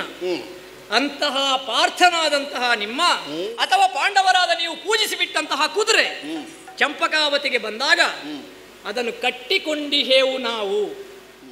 2 ವಿಧದಲ್ಲಿ ನಿನ್ನ ಕುದುರೆಯನ್ನು ಕಟ್ಟಿದ್ದೇನೆ ನಾನು. 2 ವಿಧ? ಹೌದೌದು. ಹೇಗಪ್ಪ ಅದು? ಒಂದು ನಿನ್ನ ಅಶ್ವಮೇಧದ ಕುದುರೆಯನ್ನು ಕಟ್ಟಿದ್ದು, ಸರಿ. ಇನ್ನೊಂದು ವಿಜಯದ ಕುದುರೆಯನ್ನು ಕಟ್ಟಿದ್ದು. ಹೌದೇ? ಇಲ್ಲಿಯವರೆಗೆ ವಿಜಯವನ್ನು ಸಾಧಿಸಿಯೇ ಬಂದವ ನೀನು. ಆ ವಿಜಯ ಈಗ ಸುಧನ್ವನಿಂದ ಬಂಧಿಸಲ್ಪಟ್ಟಿದೆ. ನಿನ್ನ ಪಂಗಡದಿಂದ, ನಿನ್ನ ಸೈನ್ಯದಿಂದ ಮೊದಲು ಕೆಲವರೆಲ್ಲ ಬಂದರು. ಅನುಸಾಲ್ವನು, ವೃಷಕೇತನು, ಪ್ರದ್ಯುಮ್ನನು, ಅವರೆಲ್ಲರೂ ಕೂಡ ಮೂರ್ಛಾವಸ್ಥೆಗೆ ಬಿದ್ದಿದ್ದಾರೆ. ಹಾಗಂತ ಪೂರ್ತಿ ಸೈನ್ಯ ನಾಶವಾಗಲಿಲ್ಲ. ಇನ್ನೂ ಕೆಲವರಿದ್ದಾರೆ. ಇದ್ದಾರಪ್ಪ. ಅವರು ಬರ್ತಾರೆ ಅಂತ ನಾನು ಎನಿಸಿದ್ದು. ಹಳೆ ತಲೆಯವರು, ಬಿಳಿ ತಲೆಯವರೆಲ್ಲ ಹಿಂದೆ ಇದ್ದಾರೆ. ಹೌದೌದು, ಅವರೇ ಬರ್ತಾರೆ ಅಂತ ನಾನು ಎನಿಸಿದ್ರೆ ಈ ಯುದ್ಧದ ಮಧ್ಯದಲ್ಲಿ ನೀನು ಬಂದಿದ್ದಿ. ಇದು ನಮಗೆ ಆಶ್ಚರ್ಯ ಆಗುವುದು. ಕೊನೆಗೆ ಬರಬೇಕಿತ್ತು ಅಂತ ನಿರೀಕ್ಷೆಯ, ಮೊದಲೇ ಬರಬೇಕಿತ್ತು ಅಂತ ಆಕ್ಷೇಪ. ನಾಯಕನಾದವ ಯಾವಾಗಲೂ ಕೊನೆಗೆ ಬರುವುದು ಕ್ರಮ. ನಾನು ಯೋಚನೆ ಮಾಡಿದ್ದೆ ಯಾವಾಗಲೇ ಬಂದು ಹೋಗಬೇಕು ಅಂತ, ಆಗಲಿಲ್ಲ. ಹೌದೌದು, ನಮ್ಮ ನಿರೀಕ್ಷೆ ಇದ್ದದ್ದು ಅದೇ. ಒಂದೋ ನಾಯಕ ಅರ್ಜುನ ಮೊದಲೇ ಬರ್ತಾನೆ, ಇಲ್ಲದಿದ್ರೆ ಕೊನೆಗೆ ಬರ್ತಾನೆ. ಇದಲ್ವಾ ನಾಯಕನಿಂದ ನಾವು ನಿರೀಕ್ಷೆ ಮಾಡುವುದು. ನಾವೇ ಮೊದಲು ಬಂದ್ರೆ ಮತ್ತೆ ನಮ್ಮ ಊರಿಗೆ ಏನೂ ಕೆಲಸ ಇಲ್ಲ ಅಂತ ಆಗ್ತದೆ. ಹಾಗಿದ್ರೆ ಉಳಿದವರಿಗೆ ಕೆಲಸ ಕೊಡುವವನೇ ಹೌದು ಅಂತಾದ್ರೆ ನೀನು ಕೊನೆಗೆ ಬರಬೇಕಿತ್ತಲ್ಲ. ನಾಯಕ ಅಂದ್ರೆ ಹಾಗೆ ಅಲ್ವ, ಅವಕಾಶ ಕೊಡಬೇಕಾದವರಿಗೆಲ್ಲ ಕೊಡಬೇಕಾಗುತ್ತದೆ. ಎಲ್ಲರಿಗೂ ಒಂದೇ ದಿವಸ ಅವಕಾಶ ಅಂತ ಅರ್ಥ ಅಲ್ಲ ಅದು. ನಮ್ಮದು ಇನ್ನು ಮುಂದೆ ಉಂಟು ಹೋಗ್ಲಿಕ್ಕೆ. ಈ ಮಧ್ಯದಲ್ಲಿ ನೀನು ಬಂದಾಗ ನಮಗನಿಸುವುದು, ಬಂದಂತಹ ನೀನು ಸಡಗರದ ಮಿತ ಸಂಭ್ರಮದಲ್ಲೇ ಹೊರಟೆ ಅಂತ ನಮಗೆ ಸುದ್ದಿ ಬಂತು. ನಾವು ಹೊರಡುವಾಗ ಯಾವಾಗಲೂ ಹಾಗೆ. ಆದರೆ ಹೊರಡುವಾಗ ಇದ್ದಂತಹ ಸಂಭ್ರಮ ಸುಧನ್ವನ ಎದುರು ಬಂದಾಗ ಕಾಣುವುದಿಲ್ಲ. ಹೌದಾ? ಹೌದೌದು. ಯಾಕೆ? ನಿನ್ನ ಬಗ್ಗೆ ನಾನು ಕರುಣಾಕರುಣಿಕೆಯಾಗಿ ಕೇಳಿದ ವಿಷಯ, ಆ ಕೇಳಿದ ವಿಷಯವನ್ನು ನಂಬಿದ ನಾನು ಆ ಅರ್ಜುನನನ್ನು ಈಗ ಕಂಡಾಗ ನನಗನಿಸುವುದು ಮೊದಲಿನ ಉತ್ಸಾಹ ಇಲ್ಲವೋ ಅಂತ ನಿನ್ನ. ಹೌದೌದು. 3 ಲೋಕದ ಗಂಡನಾದಂತಹ ನೀನು ಬಂದವನೇ ಯುದ್ಧದಲ್ಲಿ ತೊಡಗಬೇಕಿತ್ತು. ನಿನ್ನ ಬಿಲ್ಲನ್ನು ಜೇಗ ಇಡಬೇಕಿತ್ತು, ಸಿಂಜಿನಿಗೆ ಬಾಣವನ್ನು ತೊಡಬೇಕಿತ್ತು, ಸುಧನ್ವನಿಗೆ ಪ್ರಯೋಗ ಮಾಡಬೇಕಿತ್ತು. ಅದೇ ಯಾವುದನ್ನೇ ಮಾಡದೆ ಸುಮ್ಮನೆ ಕುಳಿತಿದ್ದಿ. ಆಗನಿಸುವುದು ನಮಗೆ ಮೊದಲಿನ ಹಾಗೆ ಇಲ್ಲ ಅಂತ. ಅಯ್ಯೋ, ಕೊಂತಕಾರಿಯಾದಂತಹ ನಿನಗೆ ಹಾಗೆ ಅನ್ನಿಸ್ತದೆ. ನಾವು ನಿನಗಿಂತಲೂ ಸಣ್ಣ ಪ್ರಾಯದಲ್ಲಿಯೂ ದುಡುಕಿನಿಂದ ಮುಂದೆ ಹೋಗಲಿಲ್ಲ. ನಾವು ಸಾವಧಾನದಿಂದಲೇ ಮುಂದೆ ಹೋದದ್ದು. ಒಳ್ಳೆಯದು. ಹಾಗಾಗಿ ನಿನ್ನಲ್ಲಿ ಹೇಳುವುದು, ನಿನ್ನ ಕುದುರೆಯನ್ನು ನಾನು ಕಟ್ಟಿದ್ದೇನೆ. ಹೌದು. ಈ ಮೊದಲು ಬಂದವರನ್ನು ಸೋಲಿಸಿದ್ದೇವೆ. ಸರಿ. ಅದನ್ನು ನೋಡಿ ಸುಧನ್ವನ ಪರಾಕ್ರಮವನ್ನು ಕಂಡು ಕಟ್ಟಿದ ಕುದುರೆ ಎಲ್ಲಿಗೆ ಬೇಕಾದರೂ ಹೋಗಲಿ, ನಮಗಿನ್ನು ಕೆಲಸ ಮಾಡುವುದಕ್ಕೆ ಸಾಧ್ಯ ಇಲ್ಲ, ಹಾಗಾಗಿ ಇವನಲ್ಲಿ ಯುದ್ಧ ಮಾಡುವುದಲ್ಲ ಎಂಬಂತಹ ಒಂದು ರೀತಿಯಿಂದ ಆ ಕುದುರೆಯನ್ನು ಬಿಟ್ಟು ಕೋಪೆಯೋ ಅಲ್ಲ, ಮೊದಲಿನ ಅರ್ಜುನನ ಹಾಗೆ ಜಯಗೈಯುತ್ತಾ ನಿನ್ನ ಪರಾಕ್ರಮವನ್ನು ತೋರಿಸುತ್ತಾ ಯಾವನೇ ವಿರೋಧಿಯಾಗಿ ಯುದ್ಧಕ್ಕೆ ಬಂದರೂ ಅವನನ್ನು ಸೋಲಿಸ್ತೇನೆ, ಕುದುರೆಯನ್ನು ಪಡೆಯುತ್ತೇನೆ ಎಂಬಂತಹ ಬಿಂಕ ಇನ್ನೂ 3 ಲೋಕದ ಗಂಡನಾದಂತಹ ನಿನ್ನಲ್ಲಿ ಉಂಟು. ಈ 2 ಪ್ರಶ್ನೆಗೆ ಹೆಚ್ಚು ಮಾತಾಡ್ಲಿಕ್ಕಿಲ್ಲ. ನೀನು ತಟ್ಟನೆ ಹೇಳು. ಹೌದಪ್ಪ, ಅದು ಸಾಮಾನ್ಯವಾಗಿ ಲೋಕದಲ್ಲಿ ಎಲ್ಲರೂ ಹಾಗೆ ಹೇಳುವುದು. ಇನ್ನೊಬ್ಬ ಬೇಗ ಮುಗಿಸಲಿ ಅಂತಲೇ ಅಲ್ವಾ, ಬೇಗನೆ ಹೇಳಿ ಮುಗಿಸು ಅಂತ. ಅವರು ಮುಗಿಸುವುದಿಲ್ಲ. ಅಲ್ಲ, ನೀನು ಮಾತಾಡುವಷ್ಟು ಮೊದಲೇ ಮಾತಾಡಿ ಆಗಿದೆ, ಇನ್ನು ಸ್ವಲ್ಪ ನಾವು ಮಾತಾಡ್ಲಿಕ್ಕೆ ಅವಕಾಶ ಕೊಡು ಅಂತ ಹೇಳುದು. ನಾವು ಮಾತನಾಡುವುದಕ್ಕೆ ಅವಕಾಶ ಸಿದ್ಧವಾಗುವುದದು, ಇನ್ನೊಬ್ರು ಕೊಡುವುದಲ್ಲ. ಯಾರು ಮಾತಾಡದೇ ಇರುವಲ್ಲಿ ಮಾತಾಡುವವನಿಗೆ ಮಾತುಗಾರ ಅಂತ ಹೆಸರಲ್ಲ. ಮಾತಾಡುವ ಇರುವಲ್ಲಿ ಮಾತನಾಡಿದರೆ ಮಾತ್ರ ಮಾತುಗಾರ ಆಗುವುದು. ನಿನ್ನನ್ನು ತುಂಬಾ ಮಾತಾಡುವುದಕ್ಕೆ ಬಿಟ್ರೆ ನಮಗೆ ಅಪಾಯ, ಹಾಗಾಗಿ ಬೇಗ ಹೇಳಿಬಿಡು ಅಂತ ಹೇಳುದು. ಅಲ್ಲ, ಅಪಾಯ ಮಾಡಬೇಕು ಅಂತ ಇದ್ರೆ ನಾನು ಕಡಿಮೆ ಮಾತಿನಲ್ಲಿಯೂ ಅಪಾಯ ಮಾಡಬಲ್ಲೆ, ಅದು ಪ್ರಶ್ನೆ. ಅಂತೂ ನನಗೆ ಒಂದು ಪ್ರಶ್ನೆಗೆ ಉತ್ತರ ಬೇಕು. ಹುಡುಗ ನೀನು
ಸಾಮಾನ್ಯವಾದಂತಹ ವಿಧಾನ ಏನು, ವಯೋಗುಣಕ್ಕನುಗುಣವಾದಂತಹ ಚಟುವಟಿಕೆಯೇ ಕಾಣಿಸ್ತದೆ. ಹಾಗೆಂದು ಸಾರ್ವಕಾಲಿಕವಾಗಿ ಅದೇ ಸತ್ಯವಾಗಿರಬೇಕೆಂದೇನೂ ಇಲ್ಲ. ಅಪವಾದ ಧರ್ಮವಾಗಿ ಹುಡುಗರಲ್ಲಿ ವೃದ್ಧಾಪ್ಯದ ಲಕ್ಷಣವು, ವೃದ್ಧರಾದವರಲ್ಲಿ ಹುಡುಗಾಟಿಕೆಯ ಗುಣವು ಈ ಪ್ರಪಂಚದಲ್ಲಿ ಆಗಾಗ ಪ್ರಕಟವಾಗುವುದನ್ನು ನಾವು ಕಾಣುತ್ತೇವೆ. ಒಂದು ನಿರೀಕ್ಷೆಯಿಂದ ತುರಗ ಬಂಧನವನ್ನು ನೀನು ನಡೆಸಿದವ, ನೀನಾಗಲಿ ನಿನ್ನ ಅಯ್ಯನಾಗಲಿ ಆ ಕುದುರೆಯನ್ನು ಕಟ್ಟುವಲ್ಲಿ ಯಾವುದೋ ಒಂದು ಉದ್ದೇಶವನ್ನು ಹೊಂದಿದ್ದೀರಿ ಅನ್ನುವುದು ನಿನ್ನ ವಾಕ್ಯಗಳಿಂದಲೇ ಸ್ಪಷ್ಟವಾಯಿತು. ಯಾಕೆ ನೀನು ಕುದುರೆ ಕಟ್ಟಿದಿ ಎನ್ನುವುದನ್ನು ನೀನು ಮತ್ತೆ ಆಡಬೇಕಾದ ಅವಶ್ಯಕತೆ ಇಲ್ಲ. ಯುದ್ಧದಲ್ಲಿ ಈ ತನಕ ನಿನಗೆ ಎದುರಾದವರೆಲ್ಲ ಸೋತು ಧರೆಗೊರಗಿದಂತಹ ಸ್ಥಿತಿಯಲ್ಲಿ ರಥಾರೋಹಿಯಾಗಿ ತುರಗವನ್ನು ಬಂಧಮುಕ್ತಗೊಳಿಸುವಂತಹ ಉದ್ದೇಶಕ್ಕಾಗಿ ಮುಂದೆ ಬಂದ ಪಾರ್ಥನ ಪಥಕ್ಕೆ ಅಡ್ಡವಿಸಿ ನೀನೇಯೋ ಸೃಷ್ಟಿಗರ್ಜುನನನ್ನು ಪರಿಚಯ ಇಲ್ಲದೆ ನೀನು ಕೇಳಿದ್ದಲ್ಲ. ನನ್ನ ಕುರಿತಾದಂತಹ ನಿರೀಕ್ಷೆ ನಿನ್ನ ಅಂತರಂಗದಲ್ಲಿ ಎಷ್ಟು ಬಲವಾಗಿ ತುಂಬಿಕೊಂಡಿತ್ತು ಅನ್ನುವುದಕ್ಕೆ ದ್ಯೋತಕವಾಗಿ ನಿನ್ನ ಬಾಯಿಂದ ಬಂದಂತಹ ಮಾತುಗಳದು. ಹಾಹಾ, ಬಹುಕಾಲದಿಂದ ಒಬ್ಬರ ಆಗಮನಕ್ಕಾಗಿ ನಾವು ನಿರೀಕ್ಷಿಸುತ್ತಾ ಇದ್ದರೆ ಅವರು ಬಂದು ನಿಂತಹ ಕಾಲಕ್ಕೆ ಉತ್ಸಾಹದಿಂದ ಸಹಜವಾಗಿ ಅಂತಹ ವಾಕ್ಯಗಳು ಬರುವುದು ಸ್ವಾಭಾವಿಕವಾದದ್ದು.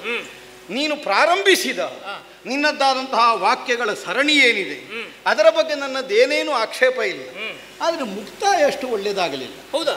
ಯಾಕಂದ್ರೆ ಅರ್ಜುನನ ಬಗ್ಗೆ ನೀನಾಗಿಯೇ ಕೇಳಿ ತಿಳಿದದ್ದು ಇಷ್ಟು ಉಂಟು ಅಂತಾದ್ರೆ ಮತ್ತೆ ಆ ಕೊನೆಯ ಪ್ರಶ್ನೆಯೇ ಬೇಡ, ಅದು ಕೇವಲ ಹುಡುಗಾಟಿಕೆಯ ಪ್ರಶ್ನೆಯಾಗಿ ಹೋಯಿತು. ಅಂದ್ರೆ ನಾ ಕೇಳುವುದಕ್ಕೆ ಕಾರಣ ಯುದ್ಧ ಮಧ್ಯದಲ್ಲಿ ಬಂದಂತಹ ನೀನು ಯುದ್ಧವನ್ನು ಮಾಡದೆ ಹಾಗೆ ಬಿಲ್ಬಾನವನ್ನು ಹಿಡಿದು ನನ್ನನ್ನೇ ನೋಡ್ತಾ ಇದ್ದೀಯಲ್ಲ, ಹಾಗೆ ನಮಗೆ ಅನಿಸಿದ್ದು.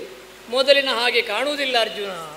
ಮಗು, ಒಬ್ಬಾತ ಶೂರನಾಗಿ ಧೀರನಾಗಿ ಪ್ರಪಂಚದಲ್ಲಿ ಕಾಣಿಸಿಕೊಂಡಿದ್ದಾನೆ ಅಂತ ಆದ್ರೆ ಬಂದ ಕ್ಷಣದಲ್ಲೇ ಅವ ಆಯುಧ ಹಿಡಿದು ಹೋರಾಟ ಮಾಡ್ತಾನೆ ಅಂತ ಅರ್ಥ ಅಲ್ಲ. ಯಾರಲ್ಲಿ ಹೇಗೆ ವ್ಯವಹರಿಸಬೇಕನ್ನುವ ವಿವೇಕದಿಂದಲೇ ಮುಂದಾಗಬೇಕಾಗುತ್ತದೆ. ಒಬ್ಬ ಕ್ಷತ್ರಿಯನಾದರೂ ರಣಕ್ಷೇತ್ರದಲ್ಲಿ ಒಮ್ಮಿಂದೊಮ್ಮೆಲೆ ಎದುರಾದವನ ಮೇಲೆ ಶರವರ್ಷವನ್ನು ಸುರಿಸಬೇಕಾದಂತಹ ಅವಶ್ಯಕತೆ ಏನೂ ಇಲ್ಲ. ಅನಿವಾರ್ಯವಾದ ಕಾಲಘಟ್ಟದಲ್ಲಿ ಅದೂ ಸರಿ. ಆದ್ರೆ ಇಲ್ಲಿ ಹಾಗೆ ಮುಂದಾಗಬೇಕಾದದ್ದು ನನಗೆ ಅನ್ನಿಸಲಿಲ್ಲ.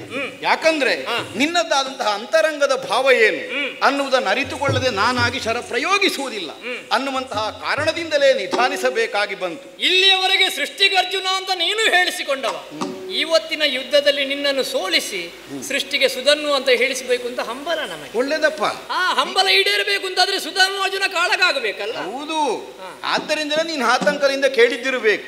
ಕಾಳಗವೇ ಕೊಡದೆ ಇವ ಹಾಗೆ ಹೋದ್ರೆ ನಾನು ಇಷ್ಟರ ತನಕ ಬೆವರಿಸಿದ್ದು ನಿರರ್ಥಕವಾಗಿ ಹೋಗ್ತದೆ ಅಲ್ಲ. ನಿನ್ನನ್ನು ಆದರ್ಶವಾಗಿ ಸಿದ್ದು ಸುಳ್ಳಾಗುತ್ತದಲ್ಲ. ಹುಡುಗ, ನನ್ನೊಂದಿಗೆ ಮುಖಾಮುಖಿಯಾದ ಹೋರಾಟ ಮಾಡಿಯೇ ನೀನು ಲೋಕದಲ್ಲಿ ಒಬ್ಬ ಪಟುಭಟನಾಗಿ ಗುರುತಿಸಲ್ಪಡಬೇಕಾದಂತಹ ಅನಿವಾರ್ಯತೆ ಏನೂ ಇಲ್ಲ.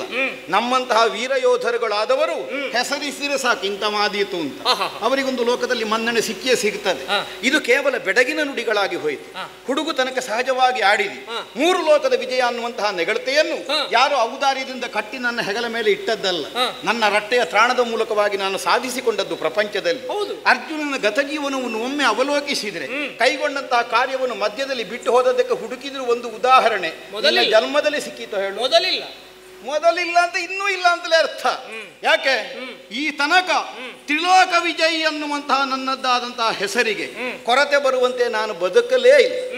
ನನ್ನ ಬದುಕಿನಲ್ಲೆಲ್ಲ ವಿಜಯಿಯಾಗಿ ಇಷ್ಟರ ತನಕ ಉಳಿದು ಬಂದಿದ್ದೇನೆ. ಅಂತವ ಬಿಟ್ಟು ಹೋಗ್ತೀಯೋ? ಎಂತದಪ್ಪ ಅದು? ಬಿಟ್ಟು ಹೋಗುವುದಕ್ಕೆ ಆಟದ ಕುದುರೆ ಅಂತ ಭಾವಿಸಿದ್ಯಾ? ಆಹಾ, ಹೋಗುವುದಕ್ಕೆ ಬಿಟ್ಟ ಕುದುರೆ ಅದು, ಬಿಟ್ಟು ಹೋಗ್ಲಿಕ್ಕಿದ್ದ ಕುದುರೆ ಅಲ್ಲ. ಸ್ವೇಚ್ಛೆಯಿಂದ ಎಲ್ಲಿ ಬೇಕಾದ್ರೂ ಹೋಗಲಿ, ಅದನ್ನು ಅನುಸರಿಸಿಕೊಂಡು ಅದಕ್ಕೆ ಬಂಧನ ಒದಗಿದ್ರೆ ನಮ್ಮ ಸಾಮರ್ಥ್ಯದಿಂದ ಬಿಡಿಸಿಕೊಳ್ತೇವೆ ಅನ್ನುವಂತಹ ನಿರ್ಣಯದಿಂದಲೇ ನಾವು ಮುಂದೆ ಬಂದದ್ದು. ಅದಕ್ಕೆ 2 ಪ್ರಶ್ನೆ ಹಾಕಿದ್ದು ನಾನು, ಬಿಟ್ಟು ಪೋಪೆಯೋ ಬಿಡಿಸುವನೆಂಬ ಬಿಂಕವು. ಅದೇ ಬಿಡಿಸುವನೆಂಬ ಬಿಂಕವ ಶಬ್ದ ಪ್ರಯೋಗವೇ ನನಗಷ್ಟು ಹಿತ ಆಗಲಿಲ್ಲ. ಅಲ್ಲ, ಮೊದಲಿನ ಬಿಂಕವೇ ಈಗಲೂ ಉಂಟಾ ಅಂತ. ಬಿಂಕ ಅನ್ನುವುದು ಯಾವುದಕ್ಕೆ ಗೊತ್ತುಂಟ? ಇಲ್ಲದೆ ಇದ್ದದ್ದನ್ನು ಉಂಟು ಅಂತ ತೋರಿಸಿದೆ, ಅದಕ್ಕೆ ಬಿಂಕ ಅಂತ ಹೆಸರು. ಇದು ಸ್ವರೂಪ ದರ್ಶನ, ಬಿಂಕ ಅಲ್ಲ. ಅರ್ಜುನ ಎದೆಗೊಟ್ಟು ನಿಂತರೆ ಅದಕ್ಕೆ ಬಿಂಕ ಅಂತ ಹೆಸರಿಲ್ಲ. ಯಾಕೆಂದ್ರೆ ಎಲ್ಲಿಯೂ ಈ ತನಕ ತಲೆ ಎತ್ತಿಯೇ ಬದುಕಿದವ, ಎಲ್ಲ ಕಡೆಯೂ ಗೆದ್ದೇ ಬಂದವ. ಹಾಗಾಗಿ ಬಿಡಿಸುವೆನೆಂಬ ಬಿಂಕ ಅಲ್ಲ ಅದು, ಬಿಡಿಸುವನೆನ್ನುವ ಛಾತಿ ಅದು ನಮ್ಮಲ್ಲಿ ಉಂಟೇ ಉಂಟು ಹುಡುಗ. ಆದ್ರೆ ಅದು ಸಂಘರ್ಷಕ್ಕೆ ಹೇತುವಾಗ್ತದೆ. ನಮಗದೆಲ್ಲ ಬೇಕಾದ್ರು. ನಿನ್ನದ್ದಾದಂತಹ ಬೆಡಗಿನ ನುಡಿಯನ್ನು ಕಟ್ಟಿಡು. ಬೆಡಗಾಯ್ತಾ? ಹೌದು, ಮತ್ತೆಂತದ್ದು? ನಿನ್ನನ್ನು ಹೊಗಳಿದು ಬೆಡಗ. ಹೊಗಳಿದ್ದು ಅಂತಲ್ಲ, ನೀ ಮಾಡಿದ ಸಾಧನೆಯನ್ನು ಹೇಳಿದ ಬೇಡಗ ಅದು ಅಂತಲ್ಲ. ಮತ್ತೆ? ಕೊನೆಯಲ್ಲಿ ನೀನು ತಂದು ನಿಲ್ಲಿಸಿದಲ್ಲಿಗೆ ಏನು ಅನ್ನುವುದನ್ನು ನಾವು ತೀರ್ಮಾನಿಸುವುದು. ಮುಕ್ತಾಯ. ಇಷ್ಟೆಲ್ಲವನ್ನು ನೀನು ಹೊಗಳಿದ್ದು ಯಾಕೆ ಗೊತ್ತುಂಟ? ನಿನ್ನ ಹೆಗ್ಗಳಿಕೆಯನ್ನು ಕೊನೆಯಲ್ಲಿ ತೋರಿಸಿಕೊಡುವುದಕ್ಕಾಗಿ. ನನ್ನ ಹೆಗ್ಗಳಿಕೆಯನ್ನು ನೀನು ತಿಳಿದಿದ್ದಿ ಅನ್ನುವುದಕ್ಕಾಗಿ ಅಲ್ಲ. ಇಂಥ ಅರ್ಜುನನ ತುರಗವನ್ನು ನಾವು ಬಂಧಿಸಿದ್ದೇವೆ ಅಲ್ವಾ? ಕೆಲವು ಸಲ ಹಾಗಾಗ್ತದೆ. ನಮ್ಮನ್ನು ಹೇಳಿಕೊಳ್ಳಿಕ್ಕೆ ಬಹಳ ವಿಷಯ ಇಲ್ಲ ಅಂತಾದ್ರೆ ಮತ್ತೊಬ್ಬರ ವಿಷಯವನ್ನೇ ಪೂರ್ತಿ ಹಾಳೆಯಲ್ಲಿ ಬರೆಯುವುದು, ಕೊನೆಯಲ್ಲಿ ನಮ್ಮಲ್ಲಿ ಸೇರಿಸುವುದು. ಇಂಥವರೊಟ್ಟಿಗೆ ನಾನು ಸಂಭಾಷಣೆ ಮಾಡಿದೆ. ಹೌದು, ಹಾಗಾಗಿ ಹೋರಾಟ ಮಾಡಿದೆ. ಬಹುಶಃ ಅಲ್ಲ, ನಿನ್ನನ್ನು ಹೀನ ಭಾವದಿಂದ ನಾನು ಕಂಡದ್ದಲ್ಲ. ನಿನ್ನ ವಯಸ್ಸಿಗನುಗುಣವಾಗಿ ನಿನಗೆ ಅದಕ್ಕಿಂತ ಹೆಚ್ಚಿನದ್ದಾದಂತಹ ಅವಕಾಶ ಈ ತನಕ ಸಿಗಲಿಲ್ಲ. ಲೋಕೋತ್ತರ ವೀರನಾಗಿ ಸ್ಥಾಪಿತನಾದಂತಹ ಅರ್ಜುನನ ಮುಂಭಾಗದಲ್ಲಿ ಎದೆಗೊಟ್ಟು ನಿಂತರೆ ತನಗದೊಂದು ಹೆಗ್ಗಳಿಕೆ ಆಗುತ್ತದೆ ಅನ್ನುವಂತಹ ಭಾವವನ್ನು ನೀನು ಹೊಂದಿದ್ದಿ. ಅದನ್ನು ಬಿಟ್ಟು ಬಿಡು. ಬೇಕು ನಿನ್ನಂತವ ಮುಂದೊಂದು ಕಾಲಕ್ಕೆ ಈ ಲೋಕದಲ್ಲಿ ತ್ರಿಲೋಕ ವಿಜಯಿಯಾಗಿ ಸ್ಥಾಪಿತನಾಗಬಹುದಾದ ಸರ್ವ ಲಕ್ಷಣಗಳನ್ನು ನಿನ್ನಲ್ಲಿ ನಾನೀಗಾಗಲೇ ಗುರುತಿಸಿಕೊಂಡಿದ್ದೆ. ಆದರೊಂದು ಮಗು ಎಲ್ಲಿಗೋ ಸ್ವಚ್ಛಂದವಾಗಿ ಹರಿದು ಹೋಗುವ ತೊರೆಯ ಹಾಗೆ ನಿನ್ನ ಬದುಕು ನಿರರ್ಥಕವಾಗಕೂಡದು. ಆವೇಶ ಬರ್ತದೆ, ಆವೇಗ ಹೆಚ್ಚುತ್ತದೆ, ಎಂಥವರಿಗಾದ್ರೂ ತಾಗೋಣ ಅನ್ನುವಂತಹ ಮನಸ್ಸು ಸಿದ್ಧವಾಗುತ್ತದೆ. ಆದ್ರೆ ಅದು ಅಪಾಯಕ್ಕೆ ಎಡೆಯಾಗುತ್ತದೆ. ಉಳಿದವರಿಗೆ ತಾಗಬೇಕು ಅಂತ ನನಗೆ ಮನಸ್ಸೇ ಇಲ್ಲ. ಹಾಗಾಗಿ ಬಂದವರನ್ನೆಲ್ಲ ಹಿಂದೆ ಸರಿಸಿ ಮುಂದೆ ಬಂದದ್ದು. ನೀನು ಬಾಕಿ ಯಾರಿಗೆ ತಾಗಿದ್ರು ನಮ್ಮ ದಾಕ್ಷೇಪ ಇರಲಿಲ್ಲ. ನನಗೆ ತಾಗಿದ್ರೆ ಕಷ್ಟ ಆಗುತ್ತದೆ ಅಂತ ನಿನಗೆ ತಾಗಬೇಕು ಅಂತಲೇ ಬಂದದ್ದು. ಮಗು ಯಾಕೆ ಗೊತ್ತೋ, ನೀನಿನ್ನೂ ಬಾಳಿ ಬೆಳಗಬೇಕಾದವು, ಕೀರ್ತಿಯನ್ನು ಹೊಂದಬೇಕಾದವು. ಅದಾಗಬೇಕು ಅಂತಾದ್ರೆ ಸಮರ್ಥವಾದಂತಹ ಒಬ್ಬಾತನ ನಿರ್ದೇಶನದಲ್ಲಿ ನಿನ್ನ ಬದುಕನ್ನು ಮುನ್ನಡೆಸುವಂತಹ ಅವಕಾಶ ನಿನಗೆ ಒದಗಬೇಕು. ಉತ್ಸಾಹ ಸರಿಯೇ, ಕೆಲಸ ಕಡಿಮೆ ಆಯ್ತು ಅಂತ ಭಾವಿಸಬೇಡ. ಇನ್ನೊಂದು ಕಡೆಯಲ್ಲಿ ಕೊಡುವ. ಎಲ್ಲಿ ಕಡಿಮೆ ಆದ್ರೆ ಇಲ್ಲಿಲ್ವ? ಈಗ ಬೇಡ, ಯುದ್ಧವೇ ಬೇಡ. ಒಂದು ಕೆಲಸ ಮಾಡು, ಕಟ್ಟಿರುವಂತಹ ತುರಗವನ್ನು ಬಿಡು, ನಿನ್ನಿಂದ ಸಾಧ್ಯವಾಗುವಷ್ಟು ಕಪ್ಪವನ್ನು ಕೊಡು, ಪಡೆಯನ್ನು ನೆರವು. ಈಗ ಬಂದ ನನ್ನ ಸೇನೆಯನ್ನು ಉಂಟು, ಅದನ್ನೆಲ್ಲ ಒಟ್ಟು ಮಾಡು, ನಮ್ಮೊಡನೆ ಕೂಡು, ನಿನ್ನನ್ನು ಒಡಗೊಂಬೆ. ಒಳ್ಳೆದಾಗ ಅರ್ಜುನ, ನಾನು ನಿನ್ನಲ್ಲಿ ಮೊದಲು ಮಾತು ಪ್ರಾರಂಭಿಸಿದ್ದು ನನ್ನದು ತಪ್ಪಾಯ್ತು. ಈಗ ಗೊತ್ತಾದ್ದು. ಕೆಲವು ಸಲ ಹಾಗೆ ಬೆಳಗಾದ ಮೇಲೆ ಜ್ಞಾನೋದಯ ಆಗುವುದು. ಹೌದು, ಮೊದಲು ನೀನೇ ಮಾತಾಡ್ತಾ ಇದ್ರೆ ನನಗೆ ಉತ್ತರ ಕೊಡ್ಲಿಕ್ಕೆ ಬಹಳ ಸುಲಭ ಆಗುತ್ತಿತ್ತು. ಈಗ ಮೊದಲು ನಾನಲ್ವ ಮಾತು ಪ್ರಾರಂಭಿಸಿದ್ದು. ಮಾತು ಪ್ರಾರಂಭ ಮಾಡಿ ನಾನು ಹೇಳಿದ್ದೇನು, ಅರ್ಜುನ್ ಅಂದ್ರೆ ಹಾಗೆ ಹೀಗೆ ನಿನ್ನ ಬಗ್ಗೆ ನಾನೆಲ್ಲ ಹೊಗಳಿದೆ. ಕರುಣಾಕರುಣಿಕೆಯಲ್ಲಿ ಕೇಳಿದಂತಹ ನಿನ್ನ ಮಹಿಮೆಯನ್ನೆಲ್ಲ ಹೊಗಳಿದೆ. ನನ್ನ ಈ ಹೊಗಳಿಕೆಯ ಮಾತನ್ನು ಕೇಳಿದ ಮೇಲೆ ನೀನೀಗ ಮಾತಾಡ್ತಾ ಇದ್ದಿ. ಈ ನಿನ್ನ ಮಾತನ್ನು ಕೇಳುವಾಗ ನನಗನಿಸುವುದು ನೀನು ಏನು ಅಂತ ಕರಿಬೇಕು. ಏನು ಅನ್ನಿಸ್ತದೆ ನಿನಗೆ? ನನಗನ್ನಿಸುವುದಲ್ಲ, ಅವರಿಗೆ ಅನ್ನಿಸ್ತದೆ. ಹಾಗೆ ಮೂಢನ ಮೇಲಿಲ್ಲ,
ಭಯವನು ದ್ರವ್ಯವ ಬೇಡುವ ದ್ವಿಜನೇ ನೀನು, ಬೇಡುವ ದ್ವಿಜನೇ ನೀನು.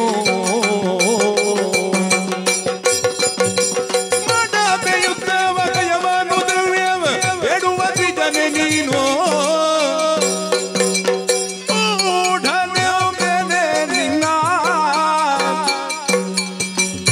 ರೂಢಿಯ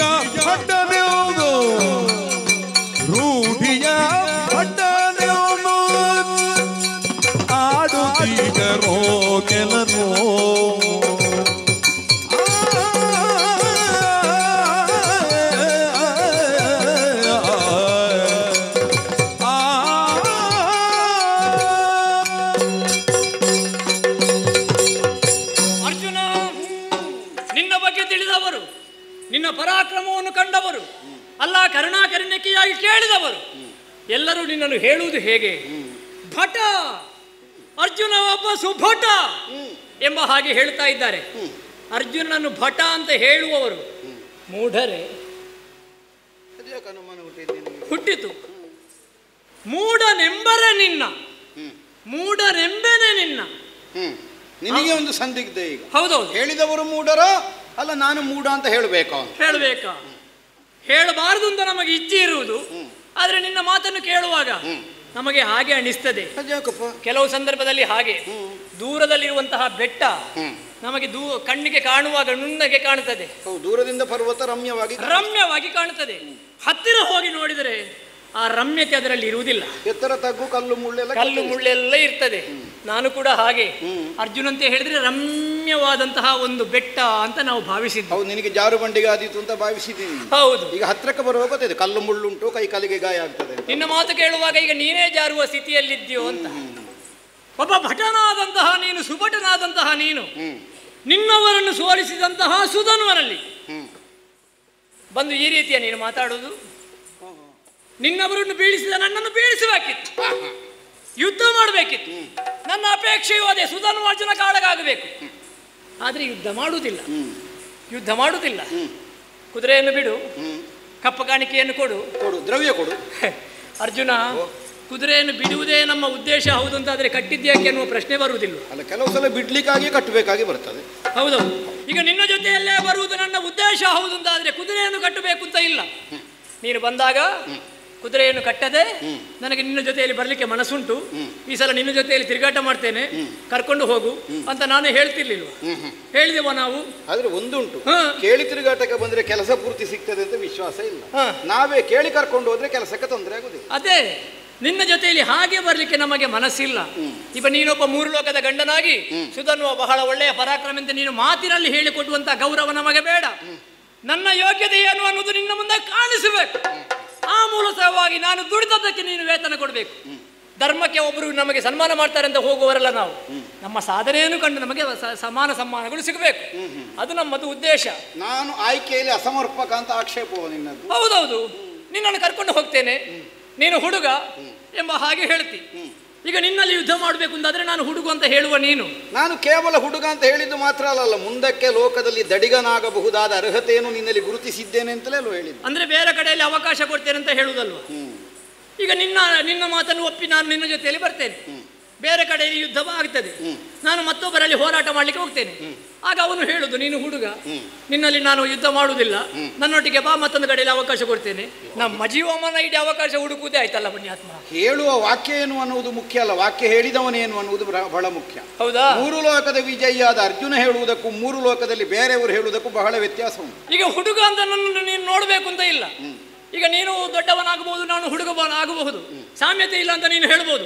ನಿನ್ನ ಕಡೆಯಿಂದಲೇ ಬಂದವನಲ್ಲೂ ಅನುಸಾಲ್ವನಿಗೆ ನನಗೆ ಒಂದೇ ಪ್ರಾಯವ ಅಲ್ಲಲ್ಲ, ಅವನ ಮುಂದೆ ನಾನು ಹುಡುಗನೇ ಅಲ್ವಾ?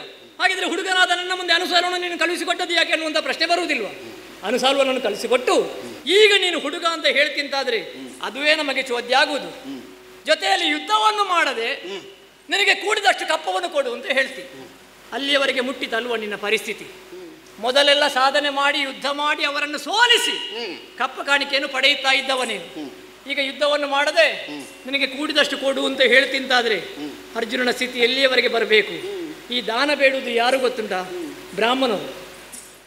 ಬ್ರಾಹ್ಮಣೋತ್ತಮರಿಗೆ ದಾನ ಬೇಡುವುದು ಅವರಿಗೆ ಭೂಷಣ. ದ್ವಿಜರಾದವರು ದಾನವನ್ನು ಬೇಡಬಹುದು, ಮಿಕ್ಕುಳಿದವರು ದಾನ ತೆಕ್ಕೊಳ್ಳಕೂಡದು ಅಲ್ವಾ? ಅದರಲ್ಲಿಯೂ ಕ್ಷತ್ರಿಯನಾದಂತಹ ನೀನು ದಾನ ಕೊಡಬೇಕೇ ಹೊರತು ದಾನವನ್ನು ಪಡೆಯಬಾರದು. ಇಲ್ಲ, ಷಟ್ಕರ್ಮಕ ಅಧಿಕಾರಿಗಳು ಬ್ರಾಹ್ಮಣರು ಮಾತ್ರ, ಬಾಕಿ ಯಾರು ಅಲ್ಲ, ಅಲ್ವಾ? ಹಾಗಿದ್ರೆ ನೀನು ಈಗ ಕಪ್ಪವನ್ನು ಕೊಡು ಅಂತ ಹೇಳಿ ನನ್ನ ದಾನ ಭಾವದಲ್ಲಿ ನೀನು ಕೇಳ್ತಿಂತಾದ್ರೆ ನನಗೆ ಅನಿಸುವುದು ನೀನು ದ್ವಿಜನು ಅಲ್ಲ. ದ್ವಿಜ ಅಂತ ಹೇಳಿದ್ರೆ ಉಪನಯನ ಸಂಸ್ಕಾರಾದಿಗಳಾದವರೆಲ್ಲ ದ್ವಿಜರೇ. ಈಗ ಇಲ್ಲಿ ಬರುವ ಪ್ರಶ್ನೆ, ಬೇಡುವ ದ್ವಿಜನು ಅಂದ್ರೆ ಜಾತಿ ಬ್ರಾಹ್ಮಣನು. ನೀವು ಮೊದಲು ಕೂಡ ಬ್ರಾಹ್ಮಣ ವೇಷವನ್ನು ಧರಿಸಿದ್ರಂತೆ. ಒಂದು ಕಾಲದಲ್ಲಿ ಮಾಡಿದ್ದೆ ಅಲ್ವಾ? ಬ್ರಾಹ್ಮಣರಾದದ್ದಲ್ಲ, ಬ್ರಾಹ್ಮಣ ವೇಷವನ್ನು ಮಾಡಿದ್ದು. ಆದ್ರೆ ಬ್ರಾಹ್ಮಣರಿಗೆ ಗೊತ್ತಾಗ್ಲಿಲ್ಲ ನಾವು ಬ್ರಾಹ್ಮಣರಲ್ಲ ಅಂತ. ವೇಷ ಮಾಡಿದ್ರೆ ಹಾಗೆ ಮಾಡಬೇಕು. ಹೌದೌದು, ಒಟ್ಟಿಗಿದ್ದವರಿಗೆ ಗೊತ್ತಾಗಬಾರ್ದು ಅದು ವೇಷ ಅಂತ. ಈಗ ವೇಷ ಮಾಡಿಲ್ಲ, ಬ್ರಾಹ್ಮಣ ವೇಷಧಾರಿಯಾಗಿ ಬಂದು ನೀನು ಕೇಳುವುದಲ್ಲ. ಯುದ್ಧವನ್ನು ಮಾಡದೆ ಒಬ್ಬ ಕ್ಷತ್ರಿಯನಾಗಿ ನಿನ್ನವರನ್ನು ಸೋಲಿಸಿದಂತಹ ಸುಧನ್ವನಲ್ಲಿ ಸ್ವಲ್ಪ ಕಪ್ಪವನ್ನು ಕೊಡು, ನಮ್ಮ ಕುದುರೆಯನ್ನು ಬಿಡು ಅಂತ ನಾನು ಹೇಳ್ತೀಯಲ್ಲ. ಹಾಗಾಗಿ ಹೇಳ್ತೇನೆ, ನಿನಗೆ ಕುದುರೆ ಬೇಕು ಅಂತಾದ್ರೆ ನಾನು 2 ಆಯ್ಕೆಯನ್ನು ಕೊಡ್ತೇನೆ. ಮೊದಲ ಒಂದು ಸಂದರ್ಭದಲ್ಲಿ ಯಾವುದೋ ಯುದ್ಧದಲ್ಲಿ ಒಬ್ಬನಿಗೆ ಕೈ ಮುಗಿದಿದ್ದಂತೆ, ಇಲ್ಲಿಯೂ ಕೂಡ ಹಾಗೆ ಸುಧನ್ವನಿಗೆ ಕೈ ಮುಗಿ ಮಾಡಿದ ಅಪರಾಧ ಆಯ್ತು ಅಂತ ಹೇಳು, ಕುದುರೆಯನ್ನು ಕೊಡ್ತೇನೆ. ಅದಲ್ಲಂದಾದ್ರೆ ಯುದ್ಧಕ್ಕೆ ಸಿದ್ಧನಾಗ್ತೇನೆ ನಾನು. ವಾಕ್ಯ ಒಂದೇ, ಹೇಳುವಲ್ಲಿರುವಂತಹ ಲಕ್ಷ್ಯ ಯಾವುದು ಅನ್ನುವುದು ಪ್ರಧಾನವಾಗುತ್ತದೆ. ವಾಕ್ಯಕ್ಕೆ ಶಬ್ದಾರ್ಥ ಮಾತ್ರ ಅಲ್ಲ, ಅದರದ್ದಾದಂತಹ ಅನುಲಕ್ಷ್ಯವಾದಂತಹ ಅರ್ಥವನ್ನು ಭಾವಿಸುವಂತಹ ಜಾಣ್ಮೆಯನ್ನು ನಾವು ಮೆರೆಯಬೇಕಾಗುತ್ತದೆ. ಬೇಡುವುದಕ್ಕೂ ನಿರ್ದೇಶನ ನೀಡುವುದಕ್ಕೂ ವಾಕ್ಯ ಒಂದೇ. ಕಪ್ಪ ಕೊಡು ಅಲ್ವಾ? ಹೌದು. ಕಪ್ಪ ಕೊಡು ಅನ್ನುವುದರಲ್ಲಿ ಯಾಚನೆಯ ಧ್ವನಿಯೂ ಇರ್ತದೆ, ಸೂಚನೆಯ ಧ್ವನಿಯೂ ಇರ್ತದೆ. ಸೂಚನೆ ಕೊಡಬೇಕು ಅಂತಾದ್ರೆ ಏನು? ಯಾವನು ಸೂಚನೆ ಕೊಡಬಲ್ಲ ಸಾಮರ್ಥ್ಯವುಳ್ಳವನು ಅವನು ಕೊಡಬಹುದು ಸೂಚನೆ. ಆದ್ರೆ ಆ ಸಾಮರ್ಥ್ಯ ನನ್ನ ಮುಂದೆ ಕಾಣಬೇಕಲ್ಲ. ನಿನ್ನ ಮುಂದೆ ಏನು ಮಗು, ನೀನು ಈ ಚಂಪಕಾವತಿಯ ವಿಸ್ತಾರವನ್ನು ಮಾತ್ರ ಕಂಡದ್ದು, ಅದಕ್ಕಿಂತ ಆಚೆಗೆ ನೋಡಿದ್ಯೋ ನೀನು? ನಾವು ತಿರುಗಾಡಿದ್ದಲ್ಲೆಲ್ಲ ಬಲ್ಲೆಯ ನೀನು? ಎಲ್ಲಿ? ಭೂತಳದಲ್ಲಿ ಸಾರಿಕೊಳ್ಳುವುದಿದು ರಾಜನೀತಿಯ ಧರ್ಮವಿದು.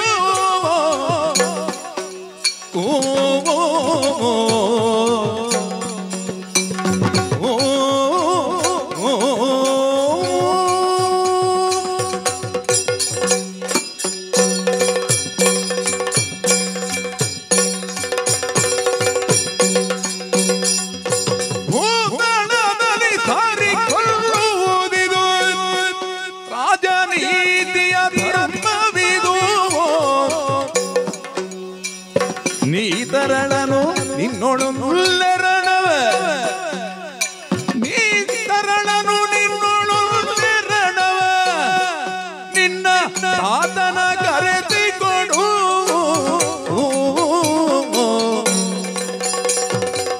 ಭೂತಳದಲ್ಲಿ ದಾರಿಕೊಳ್ಳುವುದಿದು ರಾಜ ನೀತಿಯ ಧರ್ಮವಿದು.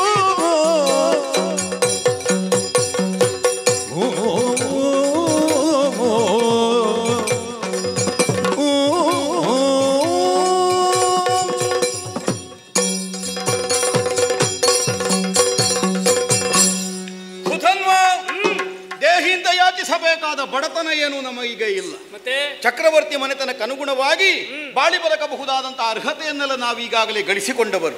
ಕೇವಲ ದ್ರವ್ಯಾಪೇಕ್ಷೆಯಿಂದ ನಿನ್ನ ಮುಂಭಾಗದಲ್ಲಿ ಯಾಚಿಸಿದ್ದೇನೆ ಅಂತ ಭಾವಿಸಬೇಡ. ಮತ್ತೇನು? ಕ್ಷತ್ರಿಯೋಚಿತವಾದಂತಹ ಸಹಜ ಧರ್ಮಾನುಸಾರವಾಗಿ ವ್ಯವಹರಿಸಬೇಕಾದ ಬದ್ಧತೆ ಇದೆ. ಧರ್ಮರಾಯನ ಪ್ರಾತಿನಿಧ್ಯವನ್ನು ಹೊಂದಿ ನಾನು ಇಲ್ಲಿಯ ತನಕ ಆಗಮಿಸಿದವನಾದ್ದರಿಂದ ಅವನ ಕೀರ್ತಿಗೆ ಕೊರತೆ ಬರುವಂತೆ ವ್ಯವಹರಿಸುವುದು ನಮ್ಮ ಉದ್ದೇಶ ಅಲ್ಲ.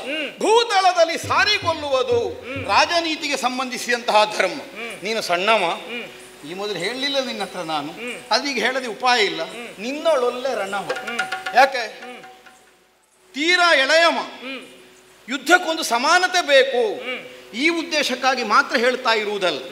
ತುರಗ ಬಂಧನವನ್ನು ನಡೆಸುವುದರ ದ್ವಾರ ಏನನ್ನು ಹೊಂದುವಂತಹ ನಿಲ್ವೆಯನ್ನು ನಿನ್ನಯ್ಯ ತಳೆದಿದ್ದಾನೆ. ತುರಗ ಬಂಧನ ನಡೆಸದೆ ಬಂಧ ವಿಮುಕ್ತಗೊಳಿಸಿದರೆ ಹೊಂದಬಹುದಾದಂತಹ ಅವಕಾಶ ಏನು, ಅದರ ಕುರಿತಾದಂತಹ ಒಂದು ಸಮಾಲೋಚನೆಯನ್ನು ಮಾಡಬೇಕಾದರೂ ಎಳೆಯವನಾದಂತಹ ನೀನಲ್ಲದಕ್ಕೆ ನಿನ್ನ ಅಪ್ಪನನ್ನು ಕರೆಸಿಕೊಡು, ಅವನಲ್ಲಿ ಮಾತಾಡ. ಸಾರಿಕೊಳ್ಳುವುದೇ ನಿನ್ನ ಉದ್ದೇಶ ಹೌದಾದ್ರೆ ನಾವು ಕುದುರೆಯನ್ನು ಕಟ್ಟುವುದರ ಮೊದಲೇ ನೀನು ಸಾರಬೇಕಿತ್ತು. ಆದ್ರೆ ನಾವು ಒಪ್ಪಿಕೊಳ್ತಿದ್ದೆವು. ಇದು ಕುದುರೆಯನ್ನು ಕಟ್ಟಿ ಯುದ್ಧ ಪ್ರಾರಂಭ ಆಗಿ ನಿನ್ನ ಅರ್ಧ ಸೇನೆಯನ್ನು ನಾನು ಸೋರಿಸಿದ ಮೇಲೆ ಈಗ ಬಂದು ನೀನು ಕುದುರೆಯನ್ನು ಬಿಡು ಅಂತ ಹೇಳುವಲ್ಲಿ ನಮಗೆ ಅನಿಸ್ತದೆ. ಲೇಖನ ಪೂರ್ತಿ ಓದಲಿಲ್ಲ ಹುಡುಗ? ಲೇಖನ ಓದಲಿಲ್ಲ ಪೂರ್ತಿ? ಓದಿದ್ದೇನೆ. ಅದುವೇ ಸಾರುವಿಕೆ ಅಲ್ವ, ಮತ್ತೆ ಪ್ರತ್ಯೇಕ ಸಾರುವುದೆಂತದ್ದು? ಅದನ್ನು ಅಶ್ವಮೇಧದ ತುರಗದ ಹಣೆಯಲ್ಲಿ ಬರೆದಂತಹ ಲೇಖನದಲ್ಲಿರುವ ವಾಕ್ಯ ಏನು? ಬಲು ಹಿದ್ದವರು ಮಾತ್ರ ಕಟ್ಟಬೇಕು, ಕಾದುವುದ ಕಸದಳವಾದವರು ಬಂದು ಕಪ್ಪ ಕಾಣಿಕೆಗಳನ್ನು ಕೊಟ್ಟು ಮನ್ನಿಸಬೇಕು. ಅದುವೇ ಸಾರುವಿಕೆ ಅಂತ. ಅದನ್ನೇ ಓದಿ ಅಲ್ವಾ ನಾವು ಕುದುರೆಯನ್ನು ಕಟ್ಟಿದ್ದು. ಕುದುರೆಯನ್ನು ಕಟ್ಟಿದ್ದೇವೆ ಅಂತ ಹೇಳಿದ್ರೆ ನಾವು ಯುದ್ಧಕ್ಕೆ ಸಿದ್ಧರು ಅಂತ ಅರ್ಥ. ಯುದ್ಧಕ್ಕೆ ಸಿದ್ಧರಾದಂತಹ ನಮ್ಮಲ್ಲಿ ಯುದ್ಧವನ್ನು ಮಾಡುವುದು ಬಿಟ್ಟು ನಿನ್ನ ಅರ್ಧ ಸೇನೆ ಸೋತ ಮೇಲೆ ಈಗ ಬಂದು ಯುದ್ಧವನ್ನು ಮಾಡದೆ ಕುದುರೆ ಬಿಡು ಕಪ್ಪ ಕೊಡು ಅಂತ ಹೇಳ್ತಿಂತಾದ್ರೆ ನನಗನಿಸ್ತದೆ ನೀನು ಮೊದಲು ಮಾಡಿದ ಹೆಸರನ್ನೇ ನನ್ನಲ್ಲಿ ಸೂಚಿಸಿ ಸ್ವಲ್ಪ ಹೆದರಿಸುತ್ತಾ ಇಲ್ಲಿ ಕೆಲಸವನ್ನು ಮಾಡದೆ ನನ್ನಲ್ಲಿ ಏನೋ ಬೆದರಿಕೆ ಒಡ್ಡುತ್ತಾ ಇದ್ದಿಂತ. ಈಗ ನನ್ನಲ್ಲಿ ಯುದ್ಧ ಬೇಡ, ಅಪ್ಪ ಬರ್ಲಿ ಅಂತ ಹೇಳ್ತೇನೆ. ಹೇಳ್ತೀಯಲ್ಲ, ಮೊದಲೊಂದು ಕತೆ ಉಂಟಂತೆ. ಕೇವಲ ಒಬ್ಬ ಜಗಲಿಯನ್ನು ಏರುವುದಕ್ಕೆ ಕೂಡದವ ಗಗನವನ್ನು ಹಾರ್ತೇನೆ ಅಂತ ಹೇಳಿದಾನಂತೆ. ಉಪ್ಪರಿಗೆಯನ್ನು ಏರುವುದಕ್ಕೆ ಕೂಡದವ ನಾನು ಆಕಾಶವನ್ನು ಏರ್ತೇನೆ ಎಂಬ ಹಾಗೆ ಹೇಳಿದಾನಂತೆ. ನಿನ್ನ ಮುಂದೆ ನಿಂತವ ನಾನು ಉಪ್ಪರಿಗೆ, ನಾನು ಜಗುಲಿ. ಮೊದಲು ಇದನ್ನು ಏರು, ಇದನ್ನು ಏರಿದ ಮೇಲೆ ಗಗನ ನಿನ್ನಲ್ಲಿಗೆ ಬರ್ತದೆ, ಗೊತ್ತಾಯ್ತಲ್ಲ. ಉಪ್ಪರಿಗೆ ಮೇಲೆ ಹೋಗ್ಲಿಕ್ಕೆ ಇನ್ನೊಬ್ಬರ ಸಹಾಯ ಬೇಕಾದ ಹರೆಯ ನಿನ್ನ. ಹೌದು, ಅಂತವ ನನ್ನ ಹತ್ರ ಇಡುತ್ತೆ. ನಾನು ದೇವಲೋಕದ ತನಕ ಸಶರೀರವಾಗಿ ಹೋಗಿ ಒಂದು ಉಪ್ಪರಿಗೆ ಅಲ್ಲ. ಅದು ಮೊದಲು ಉಪ್ಪರಿಗೆಗೆ ಈಗ ಹೋಗಬೇಕು ಅಂತಂದ್ರೆ ನಾನು ಕೈ ಹಿಡಿಬೇಕು. ನೀನು ಅದು ಗೊತ್ತುಂಟ? ಯಾರ್ದು? ನೀನು 70ರಲ್ಲಿದ್ದೀನಿ, ನಾನು 20ರಲ್ಲಿದ್ದೇನೆ ಈಗ. ಇರ್ಲಿ ಬಿಡು, 70-20ರ ಲೆಕ್ಕ ಬೇಡ. ನಮ್ಮ ಅಜ್ಜನಿಗೆ 800 ವರ್ಷ ಆಗಿದೆ, ನಮಗೆ ಕಷ್ಟ ಆಗಿದೆ ಅವರ ಮುಂಭಾಗದಲ್ಲಿ. ಹಾಗಾಗಿ ವಯಸ್ಸು ಲೆಕ್ಕ ಹಿಡಿಬೇಡ ನೀನು. ವಯಸ್ಸಿಗೂ ಉತ್ಸಾಹಕ್ಕೂ ಯಾವ ಸಂಬಂಧವೂ ಇಲ್ಲ. ಈ ಅದು ಉಂಟುಂಟಾದ್ರೆ ಯುದ್ಧಕ್ಕೆ ಬಾ ಅಂತ ಕರೆಯುವ ನನ್ನಲ್ಲಿ ಯುದ್ಧ ಮಾಡಬೇಕಲ್ಲ. ಪೆಟ್ಟು ತಿನ್ನದೆ ಅರ್ಥ ಆಗುದಿಲ್ಲ ಅಂತಾದ್ರೆ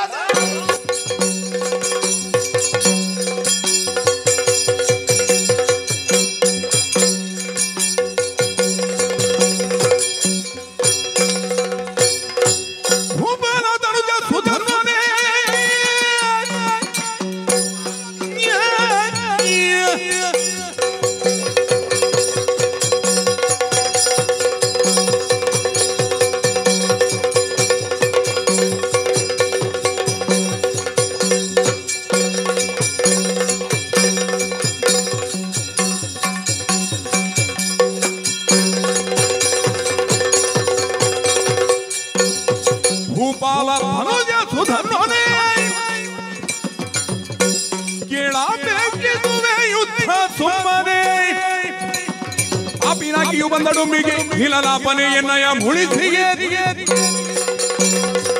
ಭೂಪಾಲತನುಜನಾದಂತಹ ಸುಧನ್ವನೆ ಕ್ಷಾತ್ರ ಪಂಥ ಅನ್ನುವಂತಹ ಯೋಚನೆಯಿಂದ ವಿನಾಕಾರಣವಾಗಿ ನನ್ನಲ್ಲಿ ಸಮರವನ್ನು ಅಪೇಕ್ಷಿಸಿದೆ.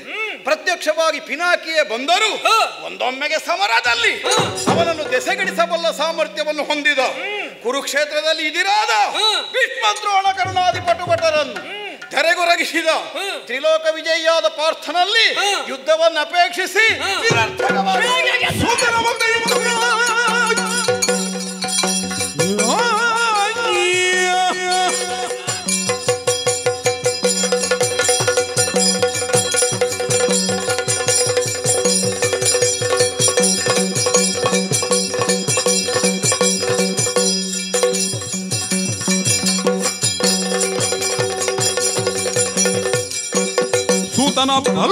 ಗೌರವ ಚಾತುರಂಗವ ಗೆಲ್ದ ಗೌರವ ಹುತಾನಿನ ಎದಿರಿನ ಮಾತಾಡಿಸುವರಾರಿಲ್ಲದೆ ಕುರುಕ್ಷೇತ್ರದಲ್ಲಿ ಅಸಮನಾಯಕನಾಗಿ ನೀನು ಮೆರೆದಿದ್ದಿರಬಹುದು. ಅದು ನಿನ್ನ ಸ್ವಂತ ಬಲಮೆ ಅಂತ ನೀನು ಭಾವಿಸಬೇಡ. ಭೀಷ್ಮ ಬರುವವು, ದ್ರೋಣ ಬರುವವು, ಅಥವಾ ಕರ್ಣ ಬರುವವು, ಗದಾ ಬರುವವು, ಇದೆಲ್ಲವೂ ಕೂಡ ಕೃಷ್ಣನ ಆದೇಶದಂತೆ ನಿರ್ದೇಶನದ ಹಾಗೆ ನಡೆದಿತ್ತು. ಅವನ ಬಲಮೆಯಿಂದಲೇ ನೀನು ಗೆದ್ದವ. ಪರಮೇಶ್ವರನಲ್ಲಿ ಹೋರಾಟ ಮಾಡಿ ರಕ್ತ ಕಾರಿದ ಕಥೆಯು ನಮಗೆ ಗೊತ್ತಿದೆ. ಹಾಗಾಗಿ ಈಗಲೂ ನನಗೆ ಜಯ ಬೇಕಂತಾದ್ರೆ ಆ ಕೃಷ್ಣ ಸ್ವಾಮಿಯನ್ನು ಕರೆಸು, ಇಲ್ಲದೆ ಹೋದ್ರೆ ಸೋಲ್ತಿ ನೀನು. ಎಲ್ಲಿಗೆ ಯಾರು ಬೇಕು ಅಂತ ಸಂಯೋಜನೆ ಮಾಡ್ಲಿಕ್ಕೆ ನನಗೆ ನೀನು ಹೇಳಿಕೊಡಬೇಡ.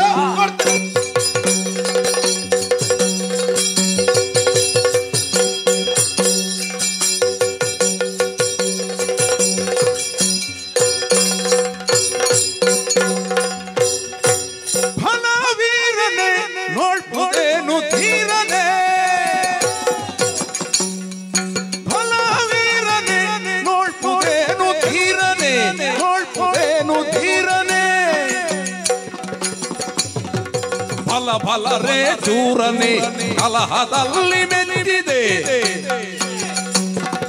ಫಲ ರೇ ಚೂರನೆ ಕಲಹದಲ್ಲಿ ಮೆಚ್ಚಿದೆ. ಕಿರೀಟಿ ಫಲ ವೀರನೆ ನೋಡ್ಬುದೇನು ಚೂರನೆ.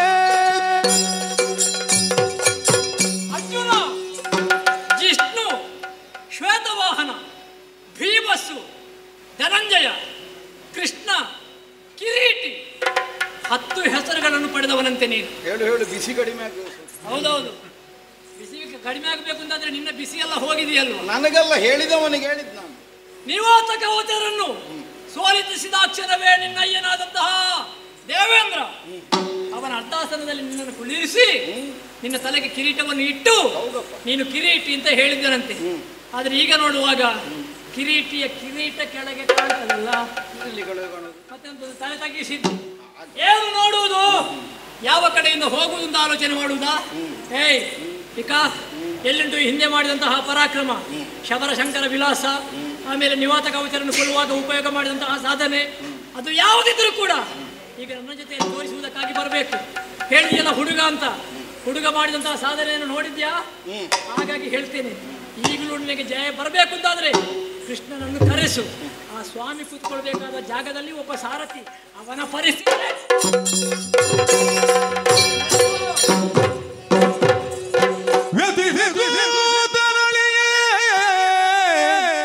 ಸಾರಥಿಗೆಯನ್ನು ತಾನೆಗೆದು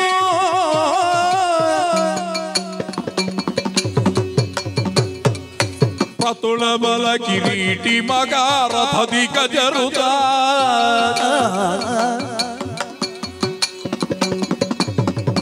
ಪತುಳ ಬಲ ಕಿರೀಟಿ ಮಗ ರಥದಿ ಗಜರುತೆರುದ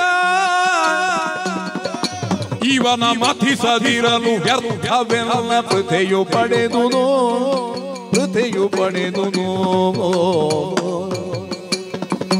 ವ್ಯಥಿಸಿದು ತನಳಿಯೇ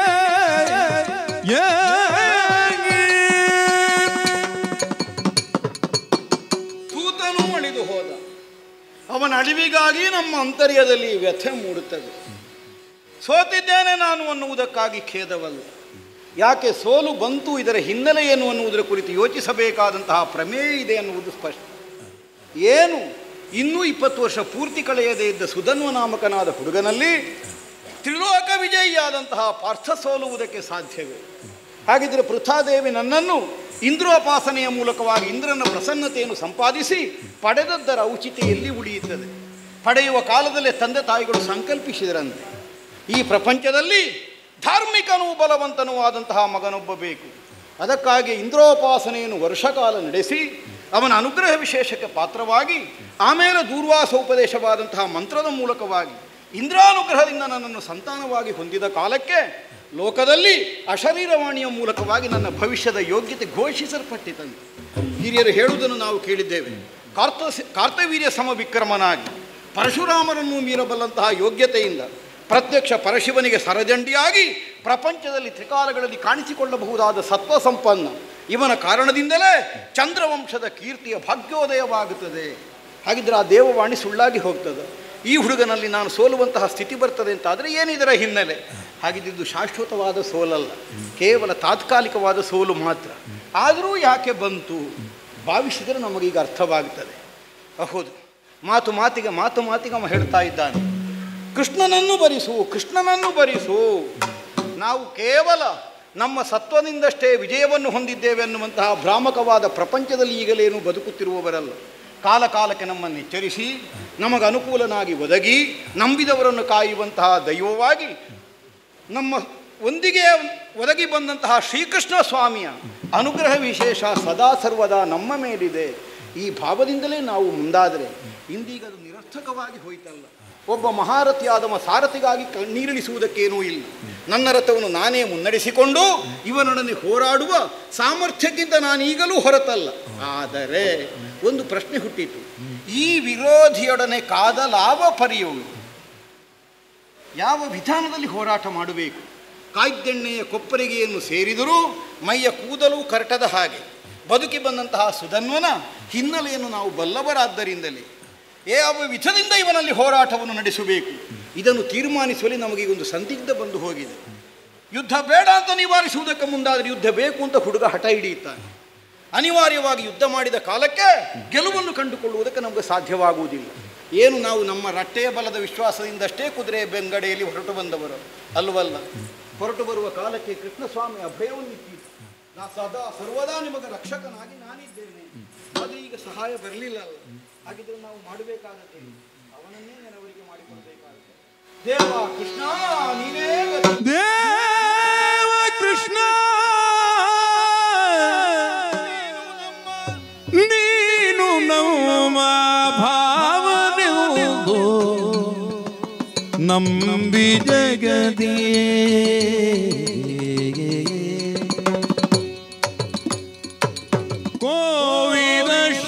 ಕೋವಿದಶ್ವವನ್ನು ಪಿಡಿದು ಜೀವಿಸಿದೆ ಬಲೆ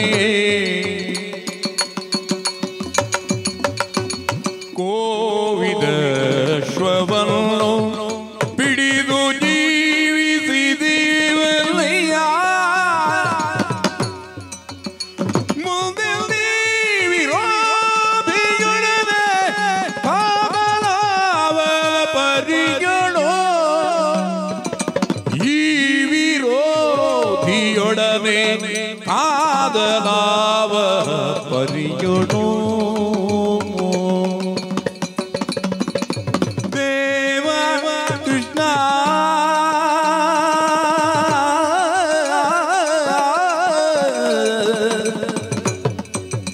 ಕೃಷ್ಣ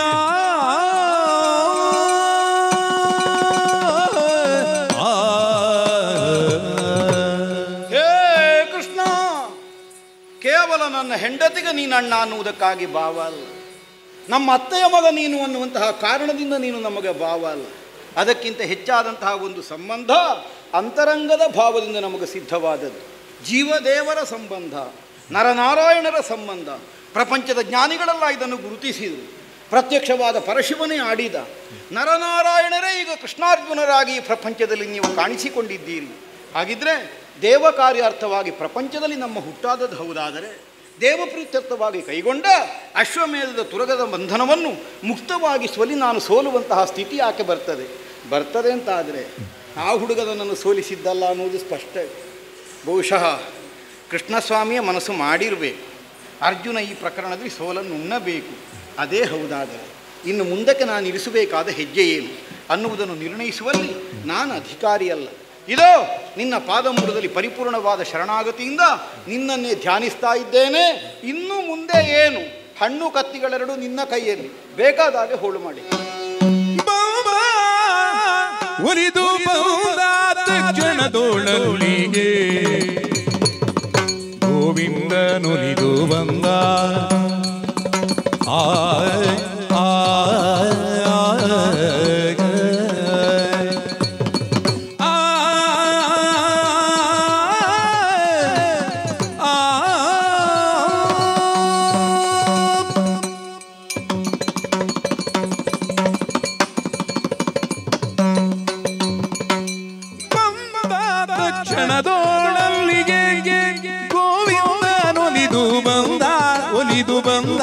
ಒಲಿದು ಬಂದ ತಕ್ಷಣದೋ ಅಲ್ಲಿಗೆ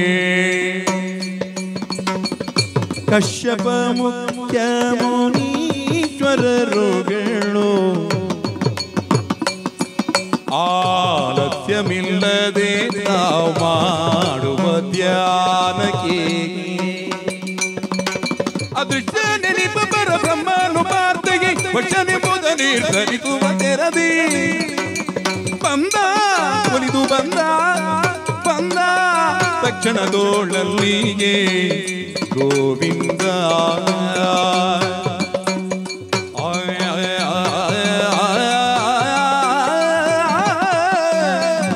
ಒಲಿದು ಬಂದ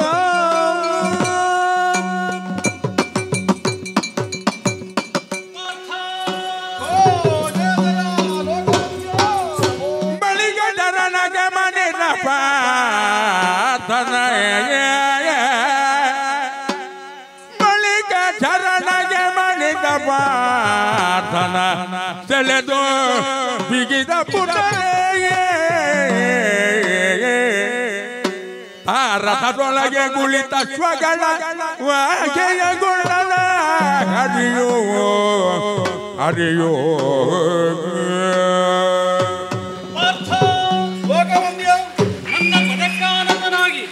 ನೀ ಏಳುವುದರ ಪೂರ್ವದಲ್ಲೇ ನಿನ್ನನ್ನು ಬರ ಸೆಳೆದು ಬಿಗಿದು ಅಪ್ಪಿದ್ದೇನೆ. ನಿನ್ನ ರಥದ ಕೀಲುಗಳು ಕೂಡ ಬಿಗಿ ತಪ್ಪಿದ್ದಾವೆ. ಅದನ್ನು ಸಿದ್ಧಗೊಳಿಸಿದವನಿದ್ದೇನೆ. ರಣಭೂಮಿಯಿಂದ ಕೇಳಿ ಬಂದಂತಹ ನಿನ್ನ ಆರ್ತಧ್ವನಿ ಆಲಿಸಿದಾಗ ನನ್ನ ಮುಖಭಾವದಲ್ಲಿ ಆದಂತಹ ವ್ಯತ್ಯಾಸವನ್ನು ಗಮನಿಸಿದ ಆ ಧರ್ಮಜ ಹಿತಚೇತಸನಾದ ಧೈರ್ಯವನ್ನೊರೆದೆ ಸತ್ಯನಾರಾಯಣನಾದಂತಹ ನಾನೇ ಸತ್ಯಾಸತ್ಯತೆಯನ್ನು ತಿಳಿದು ಬರ್ತೇನೆ. ವೈನತೆಯನಾದಂತಹ ಗುರುತ್ಮಂತನ ಹೆಗಲೇರಿ ರಣಭೂಮಿಯನ್ನು ಸೇರಿದ ಕ್ಷಣ ನಿನ್ನ ಬೆವರು ಹರಿದು ಹೋಗಿದೆ. ನೀನು ಚೇತನವನ್ನು ಹೊಂದಿದ್ದೆ. ಗರುಡನ ರೆಕ್ಕೆಯ ಗಾಳಿಯನ್ನು ಸೋಂಕಿಸಿಕೊಂಡಂತಹ ಎಲ್ಲರೂ ಎದ್ದು ನಿಂತಿದ್ದ. ಹೌದು. ಹಾಗಾದರೆ ನಿನಗೆ ಒದಗಿ ಬಂದಿರುವಂತಹ ಒಂದರ್ಥದ ಸೋಲನ್ನು ಕಳೆದು ಜಯವನ್ನು ಒದಗಿಸುವಂತಹ ಸದುದ್ದೇಶದಿಂದ ಒದಗಿ ಬಂದವನಿದ್ದೇನೆ. ಚಿಂತಿಸುವಂತಹ ಅವಶ್ಯಕತೆ ಇಲ್ಲ. ಧರ್ಮರಾಯನ ದುಃಖವನ್ನು ಕಳೆಯಬೇಕು ಅಂತಾದರೆ ಈಗ ಬಂದಿರುವಂತಹ ನಾನು ರಥವನ್ನು ಏರಬೇಕು. ನಾನು ನೀನು ಒಂದಾಗದೆ ಕಾಲವೇ ಕಳೆದು ಹೋಯಿತು. ಒಂದಾದದ್ದನ್ನು ನೋಡುವಾಗ ಮುಂದೆ ಇರುವವ ಏನು ಮಾಡುತ್ತಾನೆ ಅನ್ನೋ ಹಾಗೆ ಗಮನಿಸಬೇಕು. ಅದಕ್ಕೆ ಬೇಕಾಗಿ ವಾಕ್ಯಗಳನ್ನು ಕೈಗೊಂಡಿದ್ದೇನೆ. ರಥಾಳರು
ದಿಂಡುಗೆಡೆದು ನಮಿಸಿಯೇ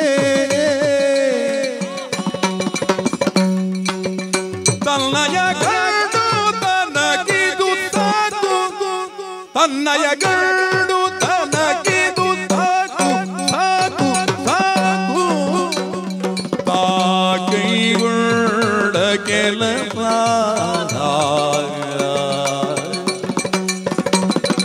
ತನ್ನಯ ಗಂಡು ತನಗಿದು ಸಾಕು, ತಾ ಕೈಗೊಂಡ ಕೆಲಸ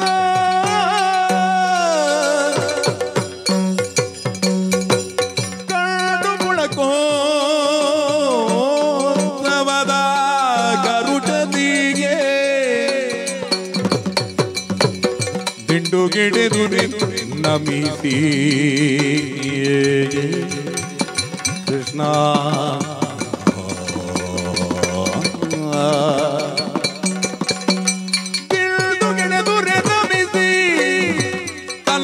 ಗಂಡು ತನಗಿದು ಸಾಕು, ತನ್ನಯ ಗಂಡು ತನಗಿದು ಸಾಕು, ತಾ ಕೈಗೊಂಡ ಕೆಲಸ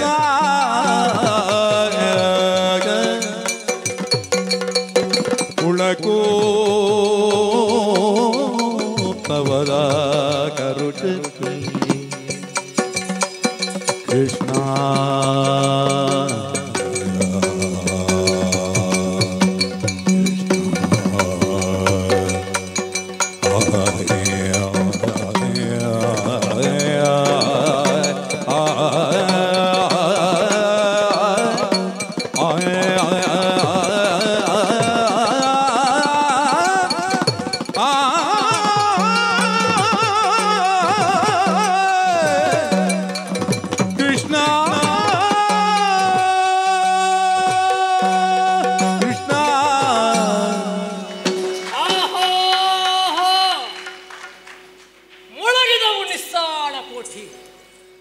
ಬಿದ್ದಂತಹ ಪಾರ್ಥನ ಸೇನೆ ಎಲ್ಲವೂ ಎದ್ದು ನಿಂತಿದೆ. ಎಲ್ಲರೂ ಉತ್ಸಾಹ ಭರಿತರಾಗಿದ್ದಾರೆ. ಯಾರು ಇವರಿಗಿಂತಹ ಧೈರ್ಯವನ್ನು ತುಂಬಿದವರು ಅನ್ನುವುದನ್ನು ನೋಡಬೇಕು ಎಂಬ ಹಾಗೆ ಬಿಲ್ಬಾಣವನ್ನು ಹಿಡಿದು ಪಾರ್ಥನ ಬಂದು ಮುಂದೆ ನಾನು ಏನನ್ನು ನೋಡುತ್ತಾ ಇದ್ದೇನೆ. ಎಂತಹ ಮನಮೋಹಕವಾದಂತಹ ದೃಶ್ಯವನ್ನು ನಾನು ಕಾಣುತ್ತಿದ್ದೇನೆ. ಯಾರನ್ನು ಕಾಣಬೇಕು ಎಂಬ ಹಾಗೆ ನಾವು ತ್ರಿಕರಣ ಪೂರ್ವಕವಾಗಿ ತ್ರಿಸಂಧ್ಯಾ ಕಾಲದಲ್ಲಿಯೂ ಮನಸ ಧ್ಯಾನಿಸುತ್ತಿದ್ದೇವೆ.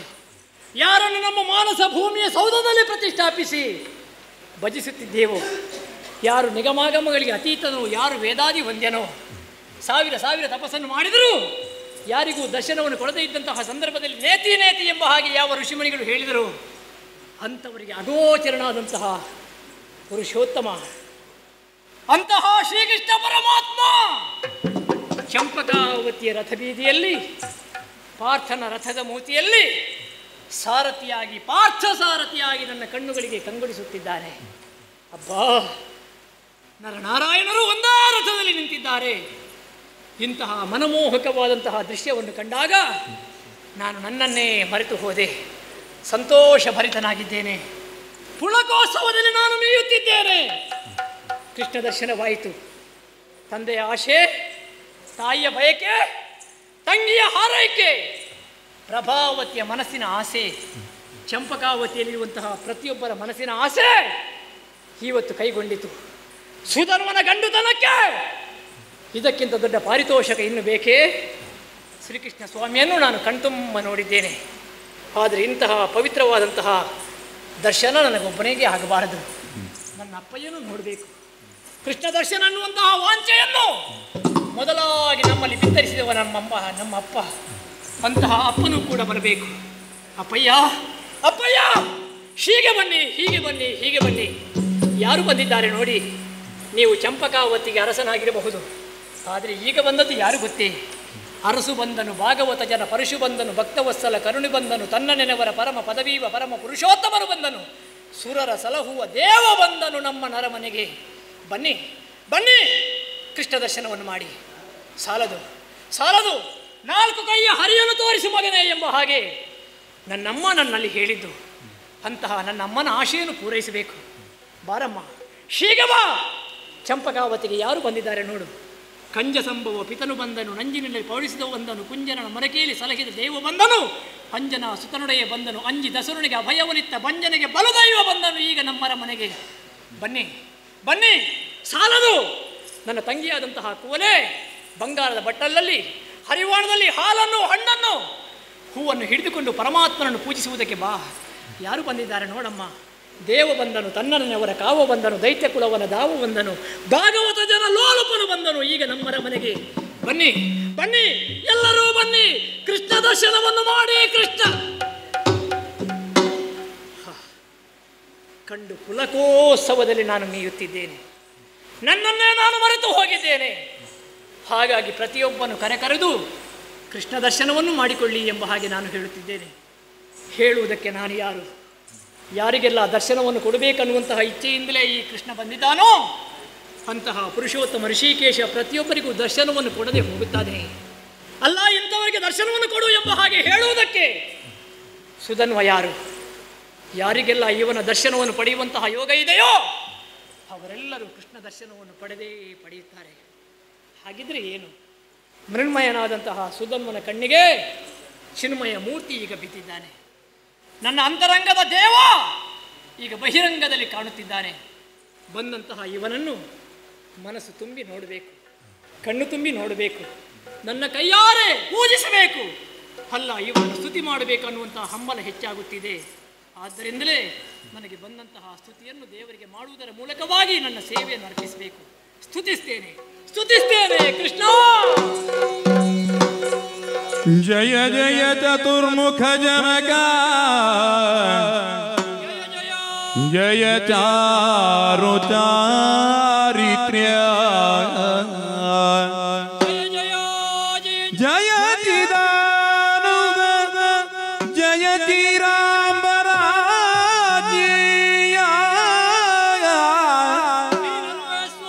ಜಯ ಜಯ ಚ್ಯುತಿದೂರ, ಜಯ ಚೂಡವರ್ಗ ಶೋಭಿತ ಚೇತನ ಸ್ವರೂಪ, ಜಯ ಚೈತ್ಯ ಮಥನ, ಜಯ ಚೋದಿತಾಖಿಲ ಲೋಕ,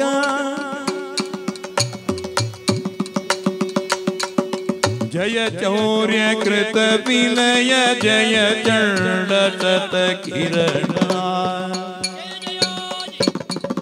ಜಯ ಚಕ್ರಧರ ನುತಿದಿನ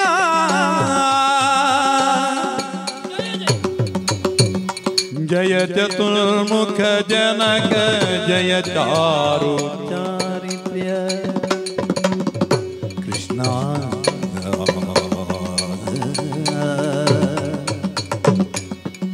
ಶ್ರೀಗರಿ ನಾರಾಯಣ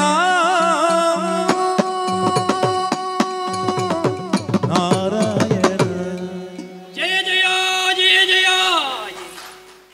ಶಾಂತಾಕಾರಂ ಭುಜಗಶೇನಂ ಪದ್ಮನಾಭಂ ಸುರೇಶಂ ವಿಶ್ವಾಧಾರಂ ಗಗನ ಸದೃಶ್ಯಂ ಮೇಘವರ್ಣಂ ಶುಭಾಂಗಂ ಲಕ್ಷ್ಮೀಕಾಂತಂ ಕಮಲನಯನಂ ಯೋಗಿರುದ್ಯಾನ ಗಮ್ಯಂ ವಂದೇ ವಿಷ್ಣು ಭವಭಯಹರಂ ಸರ್ವಲೋಕೈಕನಾಥಂ ಸಶಂಕ ಚಕ್ರಂ ಸಕಿರೀಟ ಕುಂಡಲಂ ಸಪೀತ ವಸ್ತ್ರಂ ಸರಸೀರುಹೇಕ್ಷರಂ ಸಹಾರ ವಕ್ಷಸ್ಥಲ ಶೋಭಿಕ ಕೌಸ್ತುಭಂ ನಮಾಮಿ ವಿಷ್ಣು ಶಿರಸಾ ಚತುರ್ಭುಜಂ ಕೃಷ್ಣಾಯ ವಾಸುದೇವಾಯ ದೇವಕಿ ನಂದನಾಯ ಚ ನಂದಗೋಪಕುಮಾರಾಯ ಗೋವಿಂದಾಯ ನಮೋ ನಮಃ.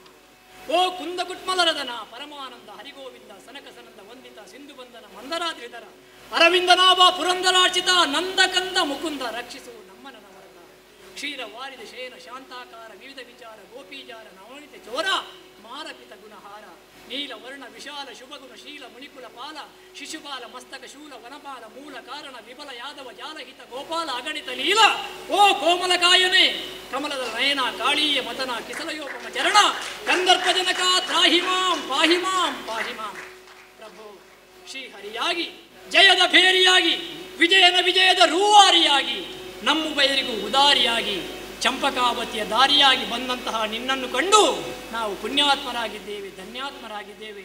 ಆದರೆ ನೀನು ಬಂದುದು ಯಾಕೆ ಅಂತ ನಮಗೆ ಗೊತ್ತಾಗಿದೆ ಪ್ರಭು. ಜಯವನ್ನು ಕೊಡುವೆಯ ಜಯವ ಪಾರ್ಥಗೆ ಪಾಲಿಸುವೆ ನಿರ್ಣಯವ ಬಲ್ಲೆನು ದೇವಗೆ ಅತಿ ಅತಿ ಜಯನು ಮಾಡಲಿ ಎನ್ನಲು ಕೇಳ ವಿಜಯ ನುಡಿದ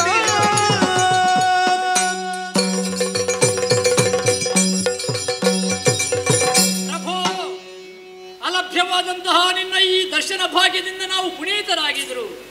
ಚಂಪಕಾವತಿಯ ನಿನ್ನ ಬರೋಣ ಯಾಕೆ ಅಂತ ನಮಗೆ ಸ್ಪಷ್ಟವಾಗಿದೆ. ನಿನ್ನ ಭಾವನು ನಿನ್ನ ಭಕ್ತನೂ ಆದಂತಹ ಅರ್ಜುನ ದೇವ ಕೃಷ್ಣ ಎಂಬ ಹಾಗೆ ಗೋಗರೆದಾಗ ಓಡೋಡಿಕೊಂಡು ಬಂದೆಯ ಪ್ರಭು. ಕರುವೊಂದು ಅಂಬಾ ಎಂಬ ಹಾಗೆ ಕರೆದಾಗ ಆಕಳು ಓಡೋಡಿಕೊಂಡು ಬಂದು ತನ್ನ ಕೆತ್ತಿನ ಅಮೃತವನ್ನು ಕರುವಿಗೆ ಕೊಡುವ ಹಾಗೆ ನಿನ್ನದಾದಂತಹ ಕರುಣಾಮೃತವನ್ನು ಅರ್ಜುನನಿಗೆ ಕೊಡುವುದಕ್ಕಾಗಿ ನೀನು ಬಂದೆ. ಬರಬೇಕು ಸ್ವಾಮಿ. ಒಂದು ಸಮಯದಲ್ಲಿ ನೀನೇ ಹೇಳಿದ್ಯಂತೆ, ತೀರ್ಥಗಳಲ್ಲಿ ಗಂಗೆ, ವೃಕ್ಷಗಳಲ್ಲಿ ಅಶ್ವತ್ಥ, ನದಿಗಳಲ್ಲಿ ಕಪಿಲೆ, ದೇನುಗಳಲ್ಲಿ ಕಪಿಲೆ ಹೇಗೋ ಹಾಗೆ ಪಾಂಡವಾನಾಂ ಧನಂಜಯ, ನರನಾರಾಯಣರಲ್ಲಿ ಭೇದ ಇಲ್ಲ ಎಂಬ ಹಾಗೆ ಹೇಳಿದಂತಹ ನೀನು ನರನಿಗೆ ಸೋಲಾದಾಗ ನಾರಾಯಣನಾಗಿ ನೀನು ಬಂದೆಯ. ಜಯವ ಪಾರ್ಥಗೆ ಪಾಲಿಸುವೆ ಇದು ನಿಶ್ಚಯ. ವಿಜಯನಿಗೆ ಜಯ ಸಿಗಬೇಕು ಅಂತಾದರೆ ಸುಧನ್ವಾರ್ಜುನ ಕಾಳಗ ಪ್ರಾರಂಭ ಆಗಬೇಕು. ಏನು ನಿನ್ನ ಅರ್ಜುನ ಸುಮ್ಮನೆ ಕುಳಿತದ್ದು? ಸಾಮರ್ಥ್ಯ ಉಂಟು ಅಂತಾದರೆ ಮಾಡಲಿ ಪ್ರತಿಜ್ಞೆ. ನಿನ್ನನು ಮೂರು ಬಾಣದಿ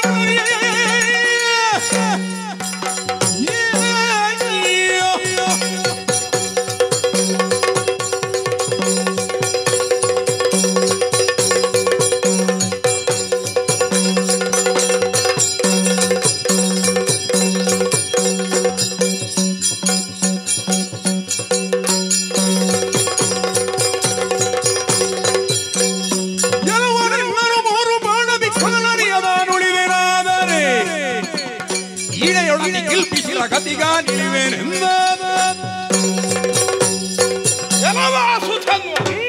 ಆಗಮಿಸಿದ ಗೋವಿಂದನನ್ನು ಕಂಡು ಕೈ ಮುಗಿದು ಪ್ರಸಂಗ ಮುಗಿಸ್ತಿ ಅಂತ ಭಾವಿಸಿದ್ರೆ ಸದ್ಯಕ್ಕೆ ಮುಗಿಸುವ ಲಕ್ಷಣ ಕಾಣುವುದಿಲ್ಲ. ನಮಗೆ ನಿನ್ನನ್ನು ಮೂರೇ ಬಾಣದಲ್ಲಿ ಕೊಲ್ಲುವಲ್ಲಿ ನಾನು ಸಮರ್ಥನಾದರೆ ಧರೆಯಲ್ಲಿ ಅತಿ ಕಿಲಿಪಿಸರಾಗತ್ತೆ.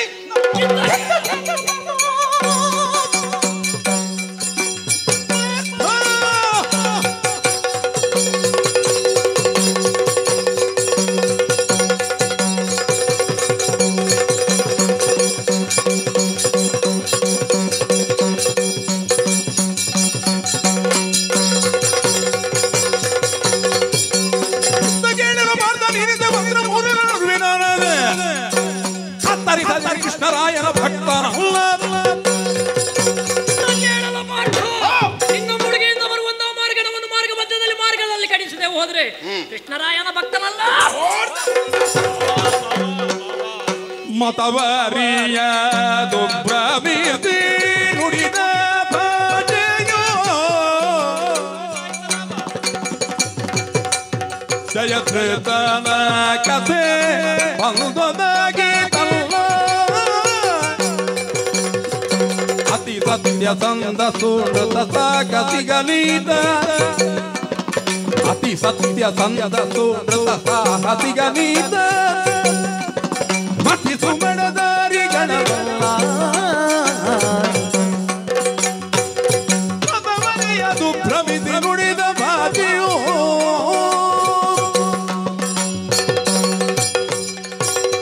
ಫಲುಗುಣ ಸ್ವಾಮಿ, ಈ ವಯಸ್ಸಿನಲ್ಲೂ ಆವೇಶ ಬೇಕ. ವಯಸ್ಸು ನಿನಗೂ ನನಗೂ ಒಂದೇ ಅಲ್ಲ. ಒಂದೇ ಆದರೂ ಹಾ. ನಾ ಹೇಗಿದ್ದೇನೆ, ನೀ ಹೇಗಿದ್ದಿ ನೋಡಿ. ಈಗೇನು ನಿನಗೆ ಉತ್ಸಾಹ ಕಡಿಮೆಯಾ? ಅಲ್ಲ, ನನಗಿರುವ ಉತ್ಸಾಹವನ್ನು ಗಮನಿಸಿದಂತಹ ನೀನು ಉತ್ಸಾಹ ಭರಿತನಾದೆ. ಮುಂದೆ ನಿಂತಿರುವವನನ್ನು ಕಂಡ ತಕ್ಷಣದಲ್ಲಿ ನಿನ್ನ ಕಳೆದ ವಸಂತಗಳೆಲ್ಲ ನಿನಗೆ ನೆನಪಿಗೆ ಬರ್ತಾ ಉಂಟು. ಹಾಗಾಗಿ ಪ್ರತಿಜ್ಞಾಬದ್ಧನಾದೆ. ವ್ಯಥಿಸಿ ಸೂತನಳಿ ಕಿಂಕರ್ತವ್ಯತಾ ಮೂಢನಾಗಿ ನೀ ನನ್ನನ್ನು ಸ್ಮರಿಸಿದಂತಹ ಕಾಲದಲ್ಲಿ ನಾ ಒದಗಿ ಬಂದವ. ಹೋರಾಟಕ್ಕೆ ಸತ್ವ ಇಲ್ಲ ಅಂತ ದುಃಖಿಸಿದ್ದಲ್ಲ, ಮುಂದೆ ಏನು ಅನ್ನುವ ನಿರ್ಣಯ ತಿಳಿಯದೆ ಯೋಚಿಸಿದ್ದು. ನಾ ಬಂದ ಬಳಿಕ ನನ್ನ ನಿರ್ದೇಶವನ್ನು ಗಮನಿಸಿ ನೀ ಮುಂದುವರಿಬೇಕು. ಯಾವಾಗ ರಥದ ವಾಗಿ ನೀನು ಹಿಡಿದೆ ಮತ್ತೆ ಯುದ್ಧ ಅಂತ ತೀರ್ಮಾನ. ಪ್ರತಿಜ್ಞೆ ಮಾಡುವುದು ನಿನಗೆ ಸ್ವಭಾವ. ವಸ್ತ್ರಾಪಹಾರ ಕಾಲದಲ್ಲಿ ತುಂಬಿದಂತಹ ಸಭಾ ಮಧ್ಯದಲ್ಲಿ ಭೀಮ ಪ್ರತಿಜ್ಞೆ ಮಾಡಿದ, ಪಾರ್ಥನಿಂದ ಕರ್ಣನ ಹನನ ಆಗುತ್ತದೆ, ನೀ ಕೊಲ್ಲುತ್ತಿ ಎನ್ನುವ ಹಾಗೆ. ಅಷ್ಟೇ ಅಲ್ಲ, ಸಹದೇವ ಶಕುನಿಯನ್ನು ಕೊಲ್ಲುತ್ತಾನೆ. ಆದರೆ ಭೀಮನ ಮುಖ ನೋಡಿದ್ದಲ್ಲ ಸಭಾವಲಯ, ನಿನ್ನ ಮುಖ ನೋಡಿದ್ದು.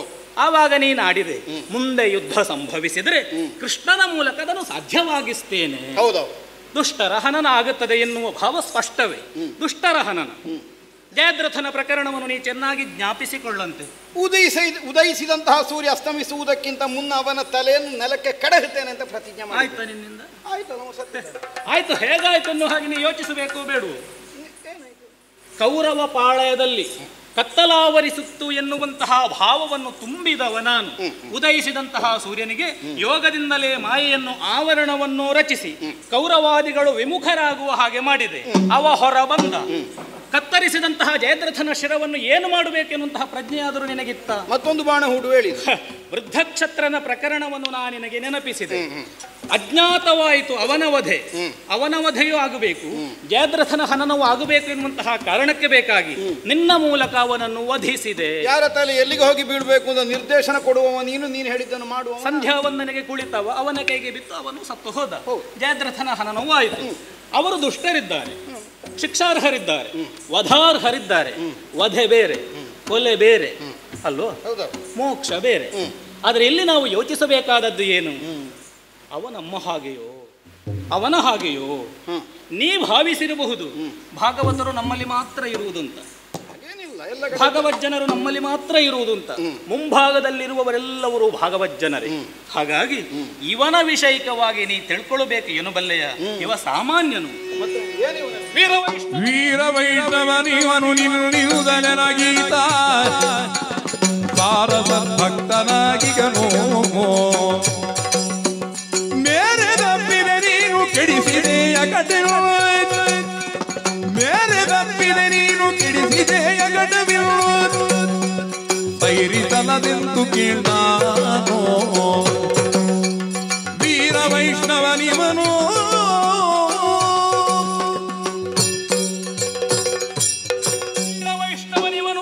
ಅತಿ ಸತ್ಯಸಂಧ ಸುನೃತ ಸಾಹಸಿಗನಿವನು. ಹಾಗಾಗಿ ವೀರವೈಷ್ಣವರು ಯಾರೂ ಕೂಡ ಈ ಹಿಂದೆ ನಡೆದಂತಹ ಕಾಳಗದಲ್ಲಿ ನಮಗೆ ಒದಗಿ ಬರಲಿಲ್ಲ. ಹಾಗಾದರೆ ಈ ಕಾಳಗದಲ್ಲಿ ಅವ ಕಾಣ ಸಿಕ್ಕಿದ್ದಾನೆ ಅಂತಾದರೆ ಅವನ ಅಂತಃಸತ್ವವನ್ನು ನಾವು ಚೆನ್ನಾಗಿ ಅರಿಬೇಕಾಗುತ್ತದೆ. ಏಕಪತ್ನಿ ವ್ರತಸ್ಥನಿದ್ದಾನೆ, ವೀರವೈಷ್ಣವನಿದ್ದಾನೆ, ವಧಾರ್ಹನಲ್ಲ ಎನ್ನುವಂತಹ ಸ್ಪಷ್ಟ ವಿಚಾರ ನನಗೆ ಗೊತ್ತಿದೆ. ನನಗೆ ಒದಗಿ ಬಂದಂತಹ ಸಂದಿಗ್ಧತೆ ಏನು ಬಲ್ಲೆಯ? ಒಬ್ಬಳಾಕೆ ತಾಯಿಗೆ ಇರುವರು ಮಕ್ಕಳಿರುವಾಗ ಒಂದು ಮಗು ಯೋಚಿಸುವುದು ಏನು ಗೊತ್ತಾ? ತಾಯಿಯಾದವಳೇ ನನ್ನನ್ನು ಉಣ್ಣಿಸಬೇಕು, ತಾಯಿ ಕೊಡದೆ ನಾ ಊಟ ಮಾಡುವುದಿಲ್ಲ. ಮತ್ತೊಂದು ಮಗು ಹಾಗಲ್ಲ, ತಾಯಿ ಊಟ ಮಾಡದೆ ನಾ ಊಟ ಮಾಡುವುದಿಲ್ಲ. ಈ ಭಾವಕ್ಕೆ ಉಮ್ಮಳಿಕೆ ಅಂತ ಹೆಸರು. ನೀ ನನ್ನ ಮಡಿಲಲ್ಲಿರುವ ಮಗು, ಅವ ನನ್ನ ಸೆರಗು ಹಿಡಿದುಕೊಂಡ ಮಗು. ನೀ ನನ್ನನ್ನು ಅಪ್ಪಿದ್ದಿ, ಅವ ನನ್ನನ್ನು ಅಪ್ಪಿದ್ದಾನೆ. ಹಾಗಾದರೆ ಈರುವರು ಮಕ್ಕಳೊಳಗೆ ಇಂತಹ ಭಾವ ಹುಟ್ಟಿಕೊಂಡಾಗ ಯಾವ ಮಗುವನ್ನು ಹಿಡಿಯುವುದು, ಯಾವ ಮಗುವನ್ನು ಬಿಡುವುದು ಎನ್ನುವಂತಹ ಯೋಚನೆ ನನಗೆ ಹೊಳೆಯುತ್ತಾ ಇಲ್ಲ. ಈ ಉಮ್ಮಳಿಕೆಗೆ ಏನು ಪರಿಹಾರ? ಸ್ವಾಮಿ, ಉಭಯರೂ ನಿನಗೆ ಇದರಲ್ಲಿ ಸಮಾನ ಬಂಧುಗಳು ಹೌದೆಂದಾದರೆ ಕೊನೆ ನನ್ನದ್ದು ಮಾತ್ರ ಅಲ್ಲಲ್ಲ, ನನ್ನನ್ನು ಮಾತ್ರ ಆಕ್ಷೇಪ ಮಾಡುವುದು ಯಾಕೆ? ಈಗ ಅಮ್ಮ ಹೇಳದಿದ್ರೆ ನಾನು ಪ್ರತಿಜ್ಞೆ ಮಾಡ್ಲಿಕ್ಕಿತ್ತ. ತಿಳಿದೆನು ನಿರ್ಣಯ ಚಿತ್ತ ತುಂಬಳಿಕೆಯ ನಿಜದೊನಬಾರ ಇನ್ನಳಿವುದು ಕಾಯವು ಜಗದೊಳಗುಳಿಯುವು ಕೀರ್ತಿಗಳು ಶ್ರೀರಾಮನಿಗೆ ಪಾಂಡವ ಬಾಲಕನೆಂದಿರುವುದನೋ ಮೂರ್ಲೋಕದಿ ಪಡೆದಿಗೆ ಇನ್ನಾಲೋಚಿತಲೇಕೆ ತಿಳಿದೆನು ನಿರ್ಣಯ ಚಿತ್ತ ತುಂಬಳಿಕೆಯ ನಿಜದೊಲವ ಕೃಷ್ಣ.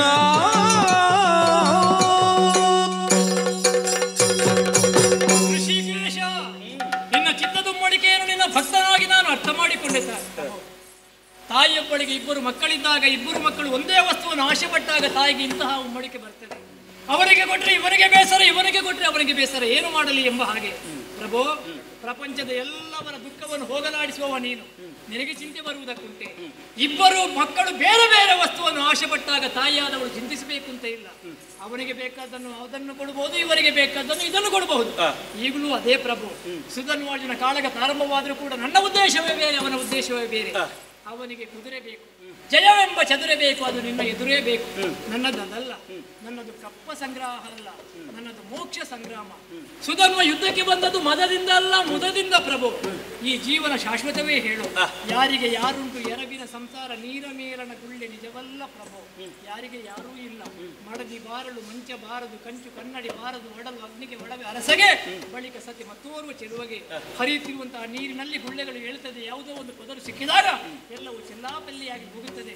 ಹಾಗಾಗಿ ಲೌಕಿಕವಾದ ಜಯವನ್ನು ಬಯಸಿ ನಾನು ಬಂದುದಲ್ಲ, ಅಲೌಕಿಕವಾದಂತಹ ಆ ನಿನ್ನನ್ನು ಸೇರುವಂತಹ ಆ ಪದವಿಯನ್ನು ಪಡೆಯಬೇಕು ಎಂಬ ಉದ್ದೇಶದಿಂದಲೇ ಬಂದಿದ್ದೇನೆ. ಹಾಗಾಗಿ ಚಿಂತೆ ಬೇಡ. ಅವನಿಗೆ ಬೇಕಾದ ಲೌಕಿಕ ಜಯ, ನನಗೆ ಬೇಕಾದ ಅಲೌಕಿಕವಾದ ಜಯ. ಈಗ ಉಮ್ಮಳಿಕೆ ಕಡಿಮೆ ಆಯ್ತು, ಇನ್ನು ಮಾತಾಡಬೇಕಲ್ಲ, ನೀನು ಹೇಳೋದೇನು ಮಾಡ್ಲಿಕ್ಕಿಲ್ಲ ನಾನು. ಇನ್ನು ಮಾಡಬೇಕಲ್ಲ, ನೀನು ಬಾಣ ಪ್ರಯೋಗಿಸಿ.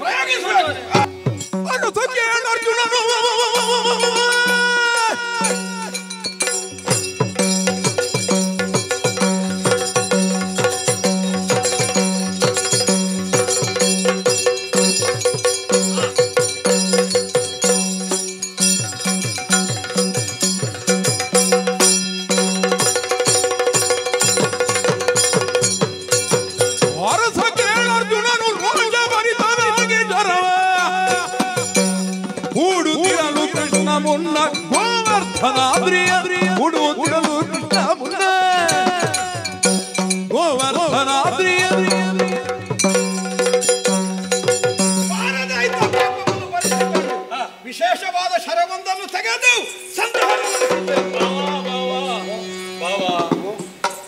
ನಾ ಬರುವಲ್ಲಿಯವರೆಗೆ ನೀ ಮುಕ್ತ, ನಿನ್ನ ಶರಗಳೂ ಮುಕ್ತ. ನಾ ಬಂದ ಬಳಿಕ ನೀ ಮುಕ್ತ ಮುಕ್ತ, ನಿನ್ನ ಶರಗಳೂ ಮುಕ್ತ ಮುಕ್ತ. ಹಾಗಾಗಿ ಆವಾಗಿದ್ದಂತಹ ರಥ ಅದೇ ಅರ್ಜುನ ನಾ ಬಂದ ಬಳಿಕ ಏನಾದರೂ ವಿಶೇಷವಾದದ್ದು ಕೊಡುಗೆಯಾಗಿ ಕೊಡಲ್ಪಡಬೇಕು. ಅದಕ್ಕೆ ಬೇಕಾಗಿ ನಿನ್ನ ಬಾಣಕ್ಕೆ ನಾ ಗೋವರ್ಧನ ಗಿರಿಯನ್ನು ಎತ್ತಿ ಗೋವುಗಳನ್ನು ಗೋಪಾಲಕರನ್ನು ಪರಿಪಾಲಿಸಿದಂತಹ ಪುಣ್ಯವನ್ನು ವಿನಿಯೋಗಿಸಿದ್ದೇನೆ. ಈಗ ಇತ್ತೇ ದೇವ ನಿನ್ನ ಪುಣ್ಯ ಫಲವನ್ನು. ಒಂದು ನಿನ್ನಲ್ಲಿ ಪುಣ್ಯ ಅನ್ನುವುದು ಇತ್ತೇ ಅನ್ನುವುದು, ಪಾಪ ಪುಣ್ಯಗಳು ಅಂಟಿಕೊಳ್ಳುವುದಿಲ್ಲ ಅಂತ ಒಂದು ಸಂದರ್ಭದಲ್ಲಿ ಹೇಳಿದ್ಯಂತ. ಅದು ಉಂಟುಂತಾದ್ರೆ ಆ ಇರುವಂತಹ ಪುಣ್ಯವನ್ನು ಆ ಬಾಣದಲ್ಲಿ ನಿಕ್ಷೇಪ ಮಾಡಿ ಕಳುಹಿಸಿಕೊಟ್ಟಿಯಲ್ಲ, ಆ ಪುಣ್ಯವನ್ನು ಹೊತ್ತುಕೊಂಡು ಬರುವಂತಹ ಬಾಣವನ್ನು ಮಾರ್ಗ ಮಧ್ಯದಲ್ಲಿ ಖಂಡಿಸದೆ ಹೋದರೆ ಆಗ ಹೇಳಿದ್ದೆ ಕೃಷ್ಣನ ಭಕ್ತನನ್ನು ಬಿಡುವ.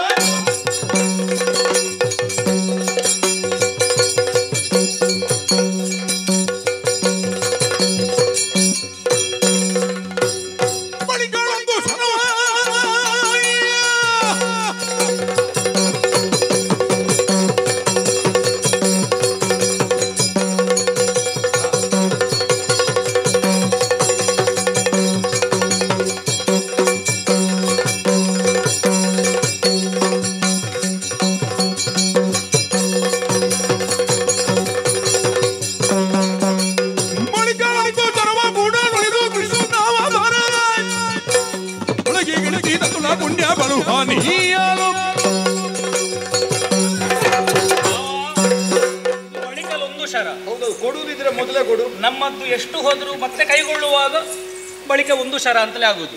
ಇವನಿಗೆ ಸ್ವಲ್ಪ ಹೆಚ್ಚು ಕೊಡುವ ಈಗ. ಹೇಗೂ ಆದಿತ್ತು ನೀನು ಹೇಳಿದಾಗೆ. ಆವಾಗ ಗೋವರ್ಧನಗಿರಿಯನ್ನೆತ್ತಿ ಸಂಪಾದಿಸಿದಂತಹ ಪುಣ್ಯವನ್ನು ಧಾರೆ ಎರೆದದ್ದು. ಈಗ ಪೂರ್ಣಾವತಾರದ ಪುಣ್ಯ, ಕೃಷ್ಣಾವತಾರದಲ್ಲಿ ಗಳಿಸಿದಂತಹ ಪುಣ್ಯವನ್ನು ವಿನಿಯೋಗಿಸಿದ್ದೇನೆ. ಪ್ರಯೋಗ ನನ್ನ ಪ್ರತಿಜ್ಞೆ ಕೇಳ್ತೀಯ ಪ್ರಭು?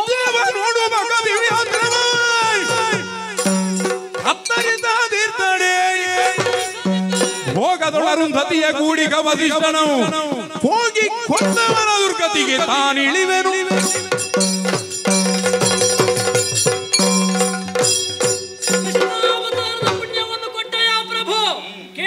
ಪ್ರತಿಜ್ಞೆ. ಈ ಪ್ರಪಂಚದಲ್ಲಿ ದಾಂಪತ್ಯದಲ್ಲಿ ಆದರ್ಶಪ್ರಾಯರು ಯಾರು ಅಂತ ಕೇಳಿದ್ರೆ ವಸಿಷ್ಠರು ದತಿಯರು. ಅವರು ಏಕಾಂತದಲ್ಲಿ ಇರುವಂತಹ ಕಾಲಕ್ಕೆ ಒಬ್ಬ ದುಷ್ಟ ಹೋಗಿ ವಸಿಷ್ಠರ ತಲೆಯನ್ನು ಕಡಿದ್ರೆ ಅಂತಹ ಪಾಪಿಗೆ ಯಾವ ಪಾಪ ಬರ್ತದೋ ಈ ಬಾಣವನ್ನು ತುಂಡು ಮಾಡದೆ ಹೋದ್ರೆ ನನಗೆ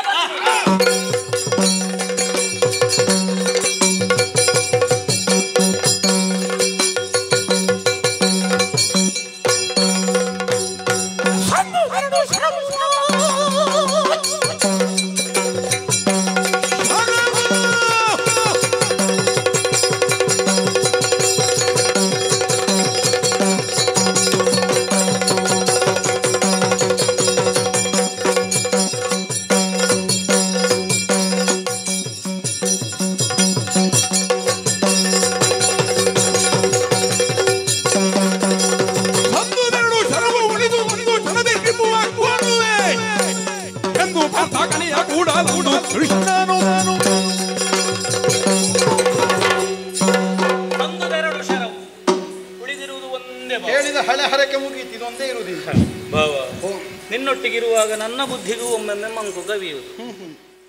ಇವ ಏಕಪತ್ನಿ ವ್ರತಸ್ಥ ಅಲ್ವ? ಹೌದಲ್ಲ. ನಾ ಬಹುಪತ್ನಿ ವಲ್ಲಭನಾಗಿ ಗಳಿಸಿದಂತಹ ಪುಣ್ಯವನ್ನು ಧಾರೆ ಎರೆದಿದ್ರೆ ಪ್ರಯೋಜನಕ್ಕೆ ಬಂದಿತ್ತ. ಬಿಡುವ, ನಾನು ನಿನ್ನಷ್ಟಲ್ಲದಿದ್ರು ಏಕಪತ್ನಿ ವ್ರತಸ್ಥ ಅಲ್ಲ. ಅಲ್ಲ, ನೀನು ಮದುವೆ ಆದ ಬಳಿಕ ನನ್ನ ತಂಗಿಯ ನಿನ್ ಕೊಟ್ಟದ್ದು. ಹೌದು, ಅದು ಜಗತ್ತಿಗೆ ನಾ ಆದರ್ಶ ಅಲ್ಲ. ಅದು ನೀನು ಹಾಗೆ, ನೀನು ಕೆಲವು ಮದುವೆ ಆದ ಮೇಲೆ ಮತ್ತೆ ಕೆಲವು. ಹೌದು ಹೌದು. ಆದರೆ ಈ ಕಾಲದಲ್ಲಿ ಅದನ್ನು ನಾವು ಧಾರೆ ಎರೆದು ಯಾವ ಪ್ರಯೋಜನವನ್ನು ಕಂಡವರ ಹಾಗಿಲ್ಲ. ಈ ಕಾಲದಲ್ಲಿ ನಾ ಅದಕ್ಕೆ ಕೊಡಬೇಕಾದದ್ದು ಏನನ್ನು ಬಲ್ಲೆಯ? ಯಾವುದು? ಹಿಂದೆ ರಾಮಾವತಾರದಿಂದ ಧರೆಯ ಪೊರೆದ ಪುಣ್ಯ, ರಾಮಾವತಾರದಿಂದ ಧರೆಯ ಪೊರೆದ ಪುಣ್ಯ, ಶರಕ್ಕೆ ಕೊಂದಿಸಿತಾನೋ, ಶರಕ್ಕೆ ಕೊಂದಿಸಿತಾನೋ, ರಾಮಾವತಾರದ ಪುಣ್ಯ.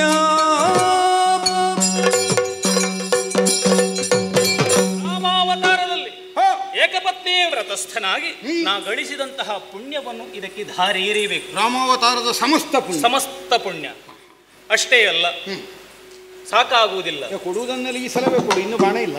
ನಾವು ಪುಣ್ಯ ಕೊಟ್ಟಾಗಿದೆ, ಅದನ್ನು ಧಾರಣೆ ಮಾಡುವುದಕ್ಕೆ ಶಕ್ತಿಯನ್ನು ಕೊಡಬೇಕೋ ಬೇಡ, ಸತ್ವ ಬೇಕೋ ಬೇಡ, ಅದಕ್ಕೆ ಬೇಕಾಗಿ ಈ ಬಾಣದ ಆದಿಯಲ್ಲಿ ಬ್ರಹ್ಮ. ಇಲ್ಲಿ ಅಲ್ಲಲ್ಲ, ಆದಿ ಅಂತ ಹೇಳಿದ್ರೆ ಇದು ಹೇಗೂ ನೀನು ಹೇಳಿದ ಇದು ಕಡೆ, ಮಧ್ಯದಲ್ಲಿ ನಾನು ನೆಲೆಯಾಗುತ್ತೇವೆ. ಆವಾಹಿಸಿ ನೆಲೆಗೊಳಿಸಿದ್ದೇನೆ. ಎತ್ತು ಸ್ವಲ್ಪ ಕೊಟ್ಟದ್ದು ಹೆಚ್ಚಾಯ್ತಾ ಅಂತ. ನಾನು ಅವನಿಗೆ ಹೆಚ್ಚು ಕೊಟ್ಟದ್ದು ಅಂತ ಭಾವಿಸಿದೆ, ಈಗ ನಿನ್ಗೆ ಹೆಚ್ಚಾಯ್ತಾ? ಅಲ್ಲ, ಇದನ್ನು ಎತ್ತುವ ತ್ರಾಣ ಬೇಕಲ್ಲ. ಭುಜಗಳಲ್ಲಿ ನಾನೇ ಅಂಶಭೂತವಾಗಿ ನೆಲೆಗೊಳ್ಳುತ್ತೇನೆ. ಪ್ರಯೋಗಿಸುವ ಖಂಡವಿಲ್ಲದ ಪುಣ್ಯವನು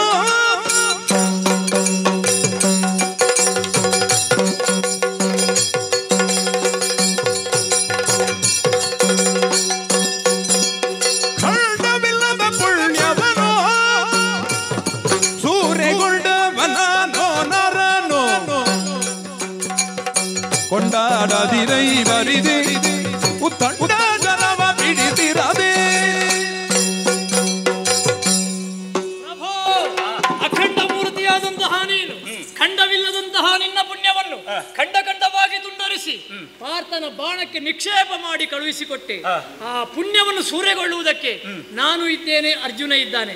ಹಾಗಾಗಿ ನೀನು ಹೇಳಬೇಕು, ಖಂಡವಿಲ್ಲದ ಪುಣ್ಯವನ್ನು ಸೂರೆಗೊಂಡವ ನಾನು ಅಲ್ಲ, ನರನು. ಅವ ನಿನ್ನ ಭಾವ, ನಾನು ನಿನ್ನ ಭಕ್ತ ಅನ್ನುವಂತಹ ಕೊಂಡಾಟ ಭಾವನೆ ಬೇಡ. ಹೇಳು ಸ್ವಾಮಿ, ಯಾರಿಗೆ? ಜೀವರಿಗೆ ಭಾವ ಸಂಪದವನ್ನೀವ ದೇವ, ನಾ ಎನ್ನುವುದನ್ನು ನೀನೂ ಒಪ್ಪಿಕೊಂಡವನಿದ್ದೀಯ. ನೀ ಬಿಟ್ಟವ, ಅವ ಖಂಡಿಸಿದವ. ಒಂದು ವಸ್ತು ಬಿಟ್ಟವನಿಗೂ ಸಿಗುವುದಿಲ್ಲ, ಖಂಡಿಸಿದವನಿಗೂ ಸಿಗುವುದಿಲ್ಲ. ಅರ್ಜುನನ ಕೂಡ ಪುಣ್ಯವನ್ನು ಸೂರೆಗೊಳ್ಳುವುದಕ್ಕೆ ನೀ ಪ್ರತಿಸ್ಪರ್ಧಿಯೂ ಅಲ್ಲ. ಆದರೆ ಇದರ ಹಿಂದೆ ಒಂದು ಉದ್ದೇಶ ಉಂಟು. ಕೇವಲ ವಿಜಯವನ್ನು ಸಂಪಾದಿಸಬೇಕು ಎನ್ನುವಂತಹ ಉದ್ದೇಶದಿಂದ ನೀ ಬಂದದ್ದಲ್ಲ. ಪಾರಲೌಕಿಕವಾದಂತಹ ಸುಖವೊಂದು ಬೇಕು ಎನ್ನುವಂತಹ ಭಾವದಿಂದಲೇ ಬಂದವ. ಕೇವಲ ಪುಣ್ಯವನ್ನು ಸಂಪಾದನೆ ಮಾಡಿದವನಿಗೂ ಮೋಕ್ಷ ಲಭಿಸುವುದಿಲ್ಲ, ಪಾಪ ಮಾಡಿದವನಿಗೂ ಲಭಿಸುವುದಿಲ್ಲ. ಅದಕ್ಕೆ ಬೇಕಾಗಿ ನಿನ್ನಲ್ಲಿ ಪಾಪ ಸಂಕಲ್ಪವನ್ನು ಮಾಡಿಸುವುದಕ್ಕೆ ಬೇಕಾಗಿ ತೀವ್ರತರವಾದಂತಹ ಪಾಪ ಸಂಕಲ್ಪನೆ ಮಾಡಬೇಕು. ನಿನ್ನ ಮುಂಭಾಗದಲ್ಲಿ ಔನ್ನತ್ಯವುಳ್ಳ ವಸ್ತುವನ್ನೇ ನಾ ಇರಿಸಬೇಕು ಎನ್ನುವಂತಹ ಕಾರಣದಿಂದ ಇರಿಸಿದೆ, ನಿನ್ನಿಂದ ಪಾಪ ಸಂಕಲ್ಪವನ್ನು ಮಾಡಿಸಿದೆ. ಆದರೆ ನಿನಗೇನು ಎನ್ನುವಂತಹ ಪ್ರಶ್ನೆ ಹುಟ್ಟಿಕೊಳ್ಳುವುದಿಲ್ವೋ ಇಲ್ಲೋ ನೋಡು. ಅದಕ್ಕೂ ಉತ್ತರ ಇದೆ. ಭತ್ತದ ಒಳಗಿರುವಂತಹ ಅಕ್ಕಿ ಆವರಣ, ಆ ಹೊಟ್ಟು ಎಲ್ಲಿಯವರೆಗೆ ಇರ್ತದ ಅಲ್ಲಿಯವರೆಗೆ ಮತ್ತೆ ಮತ್ತೆ ಅದು ಹುಟ್ಟಿ ಬರ್ತದೆ, ಬೆಳೆಯಾಗಿ ಕಾಣಿಸಿಕೊಳ್ಳುತ್ತದೆ.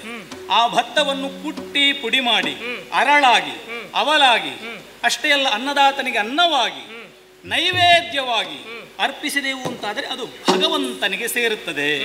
ಇದು ಒಂದು ಸಮರಯಜ್ಞ ಎನ್ನುವ ಹಾಗೆ ಭಾವಿಸಿ ನೀ ತೊಡಗಿಸಿಕೊಂಡೆ ಅಂತಾದರೆ ನಿನಗೆ ಬೇಕಾದದ್ದು ಯಾವುದು ಲಭಿಸುತ್ತದೆ ಎನ್ನುವಂತಹ ಯೋಚನೆ ನಿನಗೆ ಬೇಕು.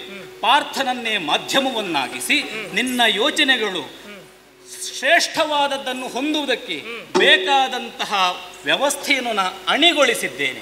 ತೀರ್ಮಾನ ನಿನಗೆ ಬಿಟ್ಟು. ಪ್ರಭು, ಪಾಪ ಮಾಡಿದವ ನರಕಕ್ಕೆ ಹೋಗುತ್ತಾನೆ, ಪುಣ್ಯ ಮಾಡಿದವ ಸ್ವರ್ಗಕ್ಕೆ ಹೋಗುತ್ತಾನೆ. ಸುಧನ್ವನಿಗೆ ಪಾಪ ನರಕಕ್ಕೂ ಹೋಗಲಿಕ್ಕೂ ಮನಸ್ಸಿಲ್ಲ, ಸ್ವರ್ಗಕ್ಕೂ ಹೋಗುವುದಕ್ಕೂ ಮನಸ್ಸಿಲ್ಲ. ಸ್ವರ್ಗ ನರಕವನ್ನು ಮೀರಿದ ಕೈವಲ್ಯವನ್ನು ಪಡೆಯಬೇಕು, ನಿನ್ನಲ್ಲಿ ನಾನಾಗಿ ನನ್ನಲ್ಲಿ ನೀನಾಗುವಂತಹ ಪರಮ ಸಾಯುಜ್ಯವನ್ನು ಪಡೆಯಬೇಕು ಎಂಬ ಉದ್ದೇಶದಿಂದಲೇ ಮೋಕ್ಷ ಸಂಗ್ರಾಮಕ್ಕಾಗಿ ಬಂದದ್ದು ನಾನು. ಅಂತಹ ಮೋಕ್ಷ ಧಾಮವನ್ನು ಸೇರಬೇಕು ಅಂತಾದ್ರೆ ನನ್ನಲ್ಲಿದ್ದಂತಹ ಪುಣ್ಯವೋ ಪಾಪವೋ ಎಲ್ಲವೂ ಬರಿದಾಗಬೇಕು. ಆದ್ದರಿಂದಲೇ ಪಾಪ ಪ್ರತಿಜ್ಞೆಯನ್ನು ಮಾಡಿ ಇದರ ಮೂಲಕವಾಗಿ ನನ್ನಲ್ಲಿದ್ದದ್ದನ್ನು ಬರಿದುಗೊಳಿಸಿ ಅಲ್ಲಿಗೆ ಹೋಗಬೇಕಾದಂತಹ ನನಗೆ ನೀನು ಬೇಕಾದನ್ನು ಕೊಟ್ಟೆ ಅಂತಾದರೆ ನಾನು ಕ್ಷತ್ರಿಯ ವೀರನಾಗಿ ನಾನು ಪಡೆಯಬೇಕಲ್ಲ. ಅದಕ್ಕಾಗಿ ಕ್ಷತ್ರಿಯನಾಗಿ ಪ್ರತಿಜ್ಞಾಬದ್ಧನಾಗಿದ್ದೇನೆ.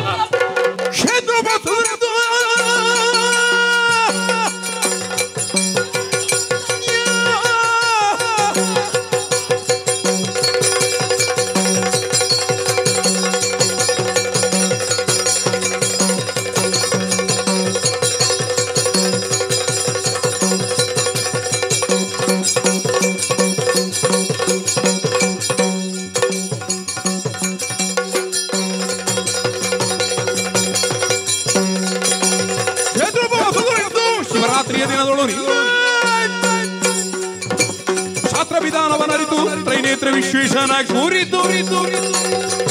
ಪ್ರಪಂಚದಲ್ಲಿ ಪವಿತ್ರವಾದ ಕ್ಷೇತ್ರ ಕಾಶಿ ಕ್ಷೇತ್ರ. ಒಬ್ಬ ಬ್ರಾಹ್ಮಣನಾದವ ಆ ಕಾಶಿ ಕ್ಷೇತ್ರಕ್ಕೆ ಹೋಗಿ ಆ ಪರಮೇಶ್ವರನನ್ನು ಪೂಜೆ ಮಾಡುವಂತಹ ಸಂದರ್ಭದಲ್ಲಿ ಒಬ್ಬ ದುಷ್ಟ ಹೋಗಿ ಆ ಬ್ರಾಹ್ಮಣನ ಅಂತಹ ಪಾಪಿಗೆ ಯಾವ ಪಾಪ ಬರ್ತದೋ ಅರ್ಜುನನ ಬಾಣವನ್ನು ಖಂಡಿಸಿ ಹೋದ್ರೆ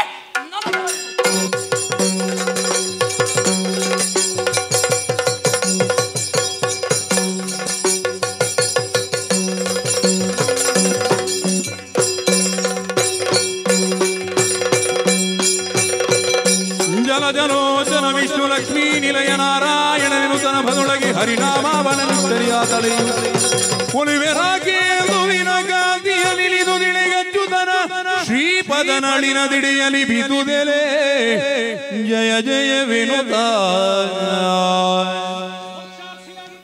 ಕೊಟ್ಟಂತಹ ಸುಧನ್ವನಿಗೆ ಅದನ್ನು ನಾವು ಒದಗಿಸಿಕೊಟ್ಟಿದ್ದೇವೆ. ಸುಧನ್ವ ಮುಗಿದೇ ಹೋದನಲ್ಲ ಅಂತ ನನಗೆ ಬೇಸರ ನನಗೂ ಉಂಟು. ಆದರೂ ಈ ಕಾಲದಲ್ಲಿ ಯುದ್ಧಕ್ಕೆ ಬಂದಂತಹ ಹಂಸಧ್ವಜನಿಗೆ ಅವರೆಲ್ಲವರು ತಿಳಿಸಿದ ಹಾಗೆ ಅವ ಸಾಧು ಭಾವದಿಂದ ನಮ್ಮ ಪಾದಕ್ಕಾನತನಾಗಿದ್ದಾನೆ, ಆತಿಥ್ಯ ಮಾಡುತ್ತೇನೆ ಎನ್ನುವ ಹಾಗೆ ಕರೆದಿದ್ದಾನೆ. ಆತಿಥ್ಯವನ್ನು ಸ್ವೀಕರಿಸಿದ ಬಳಿಕ ನಿನ್ನ ಈ ಯಾತ್ರೆ ಮುಂದುವರಿಯಬೇಕು, ಅದಕ್ಕೆ ನೀನು ಸಿದ್ಧನಾಗಿರಬೇಕು. ಬೇಕು ಅಂತಂದ್ರೆ ನಮ್ಮ ಮತ್ತೆ ಬರ್ತೇವೆ. ಅಶ್ವಮೇಧದ ತುರಗದ ರಕ್ಷಾರ್ಥವಾಗಿ ಇನ್ನು ಮುಂದಕ್ಕೂ ನಾವು ಹೋಗುವುದಕ್ಕಿದೆ. ವರ್ಷದ ಅವಧಿಯ ಕಾಲ ಹರಿತೋರಿಸಿದಂತಹ ದಾರಿಯನ್ನು ನಾವು ಕ್ರಮಿಸಬೇಕು. ನಿನ್ನ ಅನುಗ್ರಹ ವಿಶೇಷದಿಂದ ಹೋದೆಡೆಯಲ್ಲೆಲ್ಲ ವಿಜಯ ಪ್ರಾಪ್ತಿಯನ್ನು ಹೊಂದುವುದಕ್ಕೆ ನಮಗೆ ಸಾಧ್ಯವಾಗ್ತದೆ ಅನ್ನುವಂತಹ ವಿಶ್ವಾಸ ಇದ್ರೂ ದಕ್ಷಿಣಾಪಥದಲ್ಲಿರುವಂತಹ ಕ್ಷತ್ರಿಯರು ಅಧಿಕ ಬಲಾಢ್ಯರಾಗಿ ಈ ಕಾಲದಲ್ಲಿ ಪ್ರಕಟರಾಗುತ್ತಿರುವುದನ್ನು ನಮಗೆ ಅಲ್ಲಗಳೆಯುವುದಕ್ಕಾಗುವುದಿಲ್ಲ. ಇದು ಕೇವಲ ಅವರ ರಟ್ಟೆಯ ತ್ರಾಣಕ್ಕೆ ಸಂಬಂಧಿಸಿ ಆದದ್ದಲ್ಲ, ಅವರ ಅಂತರಂಗದ ಭಕ್ತಿಯ ದೃಢತೆಯ ಕಾರಣದಿಂದ ಆದದ್ದು ಅನ್ನುವುದನ್ನು ಅಡಿಗಡಿಗೆ ಅವರು ತೋರಿಸ್ತಾ ಇದ್ದಾರೆ. ಈಗ ನಾನೇ ಮುಂದೆ ಹೋಗ್ತೇನೆ, ಆದ್ರೆ ಎಲ್ಲಿಯಾದ್ರೂ ಬೇಕು ಅಂತ ಆದ್ರೆ ಸಮಯಕ್ಕೆ ಬರ್ಬೇಕು. ನಾ ಬರ್ತೇನೆ. ಹೌದಲ್ಲ? ಹಾಗಿದ್ರೆ ಮುಂದೆ ಹೋಗು.